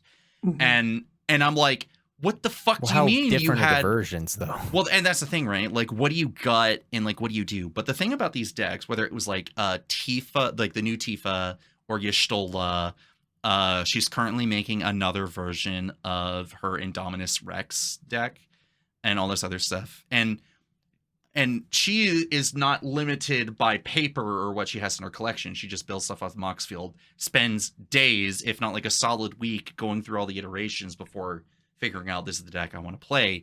And then at the end of it, she has this, like, definitive bracket 3 deck in the 3-color combination around some stupid fucking commander that does some bullshit.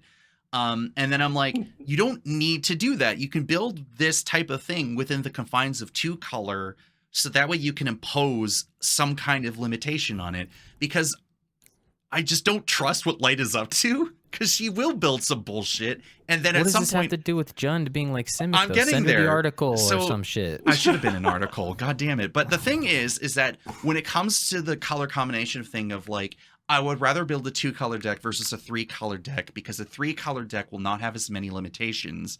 And the 3-color combination identity over the course of Magic's history has a predisposition to do a certain thing.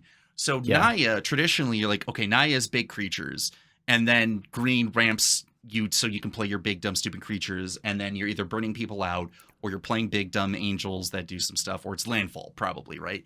And then in Jund and Simic, my mentality is I mentally have them in the same place.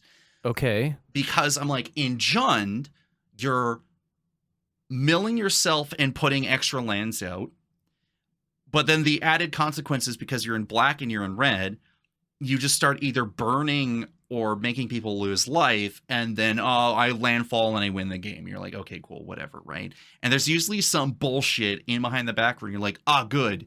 I have gotten rid of your mill thing, so now you can't ramp. And they're like, JK, I have the Getrog monster, or I have whatever, and then I win the game. And you're like, well, fuck. So when I was talking about Jund deck, are we talking Windgrace? Is that what we're talking about? Who isn't playing like Windgrace? Or was the Thantis whatever. Fog deck self-milling Quinn? Like, were they doing this? Thantis is, but Thantis is coming at it from a completely different angle of, like, great, I will now infinitely fog you while gaining the benefit of forcing you to attack me into a life-draining wall, and I will hold you hostage until I win the game, kind of thing. And, like, that maybe is a different avenue.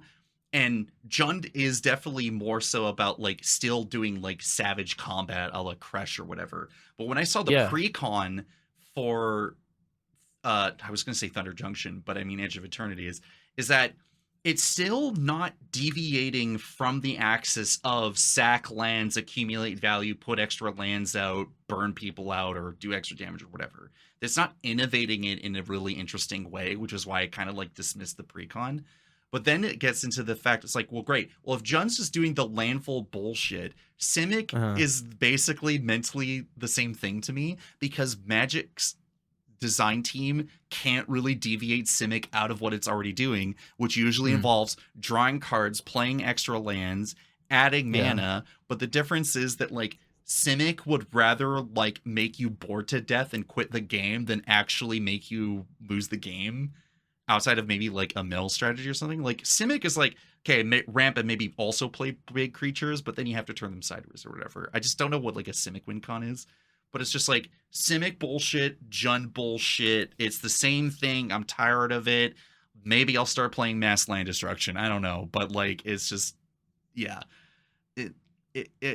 I could have elaborated a bit further. We don't have time to get into why playing MLD isn't the answer to the problem that you were describing. That said, it sounds like you're mad that black mana and blue mana are drawing cards. Well, you're not wrong. That's usually what it comes down to. Then we get into Sultai, and that's a whole other thing. But I'm gonna give you some I'll concede some points to you, right? So like, I will agree that Jund has the capacity to do with lands that a Simic deck can. So if, like, for me, the convergence of play a land, draw a card, like that's the action I take, and the reward I get is get a card out of my library into my hand. That's the Simic thing, right? Like that's the Simic thing. Jund is play land, and then be able to play a land again from graveyard. And if somehow those two meet in the middle where you're able to draw cards, so like Corvold, for example, probably could be described as one of the best land Jund commanders ever. They put him in the fucking lands pre-con because they recognize that he's one of the best lands commanders. Yeah, and they also put in the Get Rug monster just also because, like... Right, so I'm conceding to you that, like, you can make a Simic-esque deck using Jund. It's funny that it requires a third color to hook it in, but like maybe you could do it with Golgari, but these like examples that we're giving, Corvold being the big one, is a Jund commander, and then Windgrace, of course. Like, I don't want to say that the color identity is only this though. Like what which is not. And like I have to concede to the fact that I was like, I am saying one thing, and I know that's not the case, but it's just so frustrating because like, I can't play a Simic deck just as a Simic deck because it's not fleshed out enough without that third color. But then when you start factoring in what that third color is, you don't have that many options. And then I would only just default to Teamer because at least I'm like, great, I can now add haste, like, and do something with that, or I can burn people out. But if I start trying to add in black, then you kind of encroach on what Jund's doing, and you also add in the best tutors the game has to offer.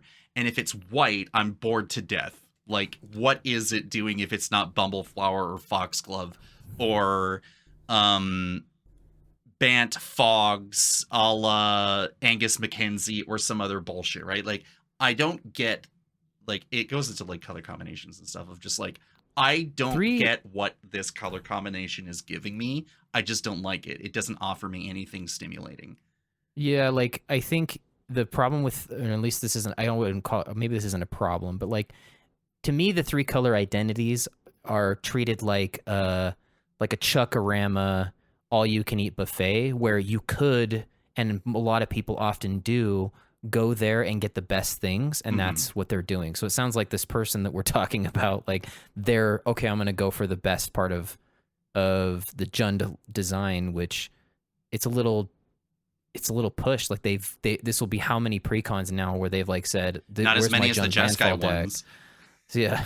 So what I enjoy the most about Jund is that it's really good at drawing from its graveyard. Like it lends a resilience to a red deck that a red deck would normally miss out on if we're not talking like step dodges. Like people drain removal, they try to chew through what your game plan is, and it could be stuff like it's Warstorm Surge or something that's big stuff, and then it's in the yard, and like rather than engaging in I'm going to use draw 2, lose 2, or draw 2, scry 2, lose 2. Like, you can just eschew that and just go, I'm just going to pull it right back in with something like, what is it, back for more? It reanimates the creature and they fight. You know what I mean? Like, or cauldron dance, you know, like, so you can like push the creature out, it gains haste, pull a creature out, it gains haste, and then they go back. Yeah. So like Jund to me it gives a level of resilience, I think, to those things. Like, it's kind of like you're missing out on some of the cool cards in that design if all you are is focusing on,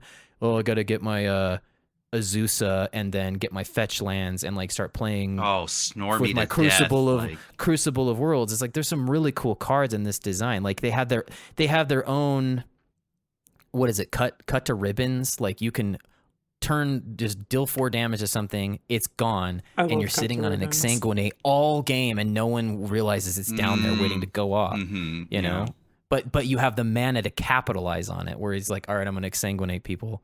You know, that's my favorite thing about Jund, like, is that it draws from its graveyard by any means necessary. Creatures, permanents, and then with red, you can recur instants and sorceries now. Like, nothing's safe in the yard with Jund. Where green and black, it's just you're hemmed into creatures a lot of the time, minus like Eternal Witness and a few cards. Like, and then you can bring it with just those. What's that? What's the devil? Anything coming out of your graveyard, it deals damage to their power. Flayer the Hatebound. Flayer the Hatebound, dude. Card. Like, yeah, man. Like that's what you Jund them out, right? That's what you're supposed to be doing. Is like you're not really concerned with card draw so much. You're concerned with just like, this card was good. I cast it the first time. I'm gonna do it again. Like, yeah. Like, I don't know. I like Mr. Orfeo the Boulder because it's just like cool. Put big, dumb, stupid, big creature out, double its power, and do with that what you will. And it's not necessarily compelling, but at least I don't feel like. But if it's wrapped around all these other cards, like it's right into the action. I don't have anything to worry about. The deck is just set up to do the thing. But when someone sits down with the Corvold list or something, I'm immediately like, great. How long are we going to be sitting here for you to crack your same fetch land 5 times in a row, and you're off to the races and keep getting a new card into hand that now needs to be just like considered? Yeah, I don't love that either. Yeah, so I don't know. I have a special place for Jund. I'm not like a huge Jund player, but like my one Jund deck I really enjoyed, like the one I ever made, and it was like it was a Spellslinger deck. So yeah. But I played against Windgrace, man. Like, Tiff has Windgrace as one of her commanders because it's a cat. Okay. So yeah. So I've been in games where we're just like, dude, you know, and Obnixilis is just getting higher and higher and higher and just like burning on people like crazy. And then she's like, and I'm gonna use the land that flings them and kills people. Like it's crazy. Yeah. It feels like a Simic deck, like absolutely. It's just me. Like, this is, as usual, Cole being a curmudgeon-y motherfucker complaining about something, but, like, I just saw that Jund list, and Quinn, when you mentioned, like, you were mentioning, you're like, why would I play this Jeskai Proliferate deck when there's a Jund precon with, like, Mazarek and shit in this? Like, what am I doing? Like, I know both the decks are good. It's a modern precon. Having played both of them, I'm just like, playing the Jeskai one, remembering my experience of the Jund one, I'm like, bro, what am I doing here? I do not feel like I have the same caliber of cards available to me. Jund's so cool, dude. You just gotta make it cool. And that's like every color identity, man. You can make some of the dumbest stuff these days. I was thinking earlier today about how much I love Jund dragons in particular, and I recognize that Corvold Faker's King is one of these, and he is one of my favorite dragons. I'm not apologizing for that. But we also have Prosh, we have Zeator, Karthus. Killer, dude. Karthus, Tyrant of Jund. Dude, you gotta have fucking Supremacy. guts to play Karthus, dude. Oh, yeah. You gotta have so guts cool to play Karthus. He's so Is Karthus haste? Yeah, he is haste. Yeah, Karthus is haste, Yeah, he is in your ass with a gun, like the minute he comes down. And if you're playing dragons, you're crying, like you're like, oh my god, why did I even think about this? Our friend Medusa. If anybody clones him, that's our friend game. Medusa's like, I want to make game. Karthus and also play Descent of Dragons, so you blow up the board and everyone makes a dragon token for everything that died.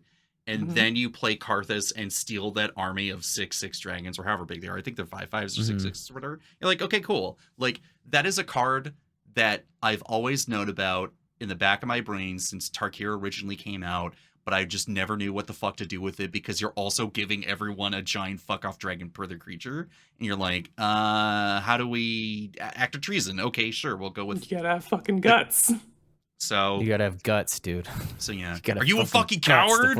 Are you a fucking coward?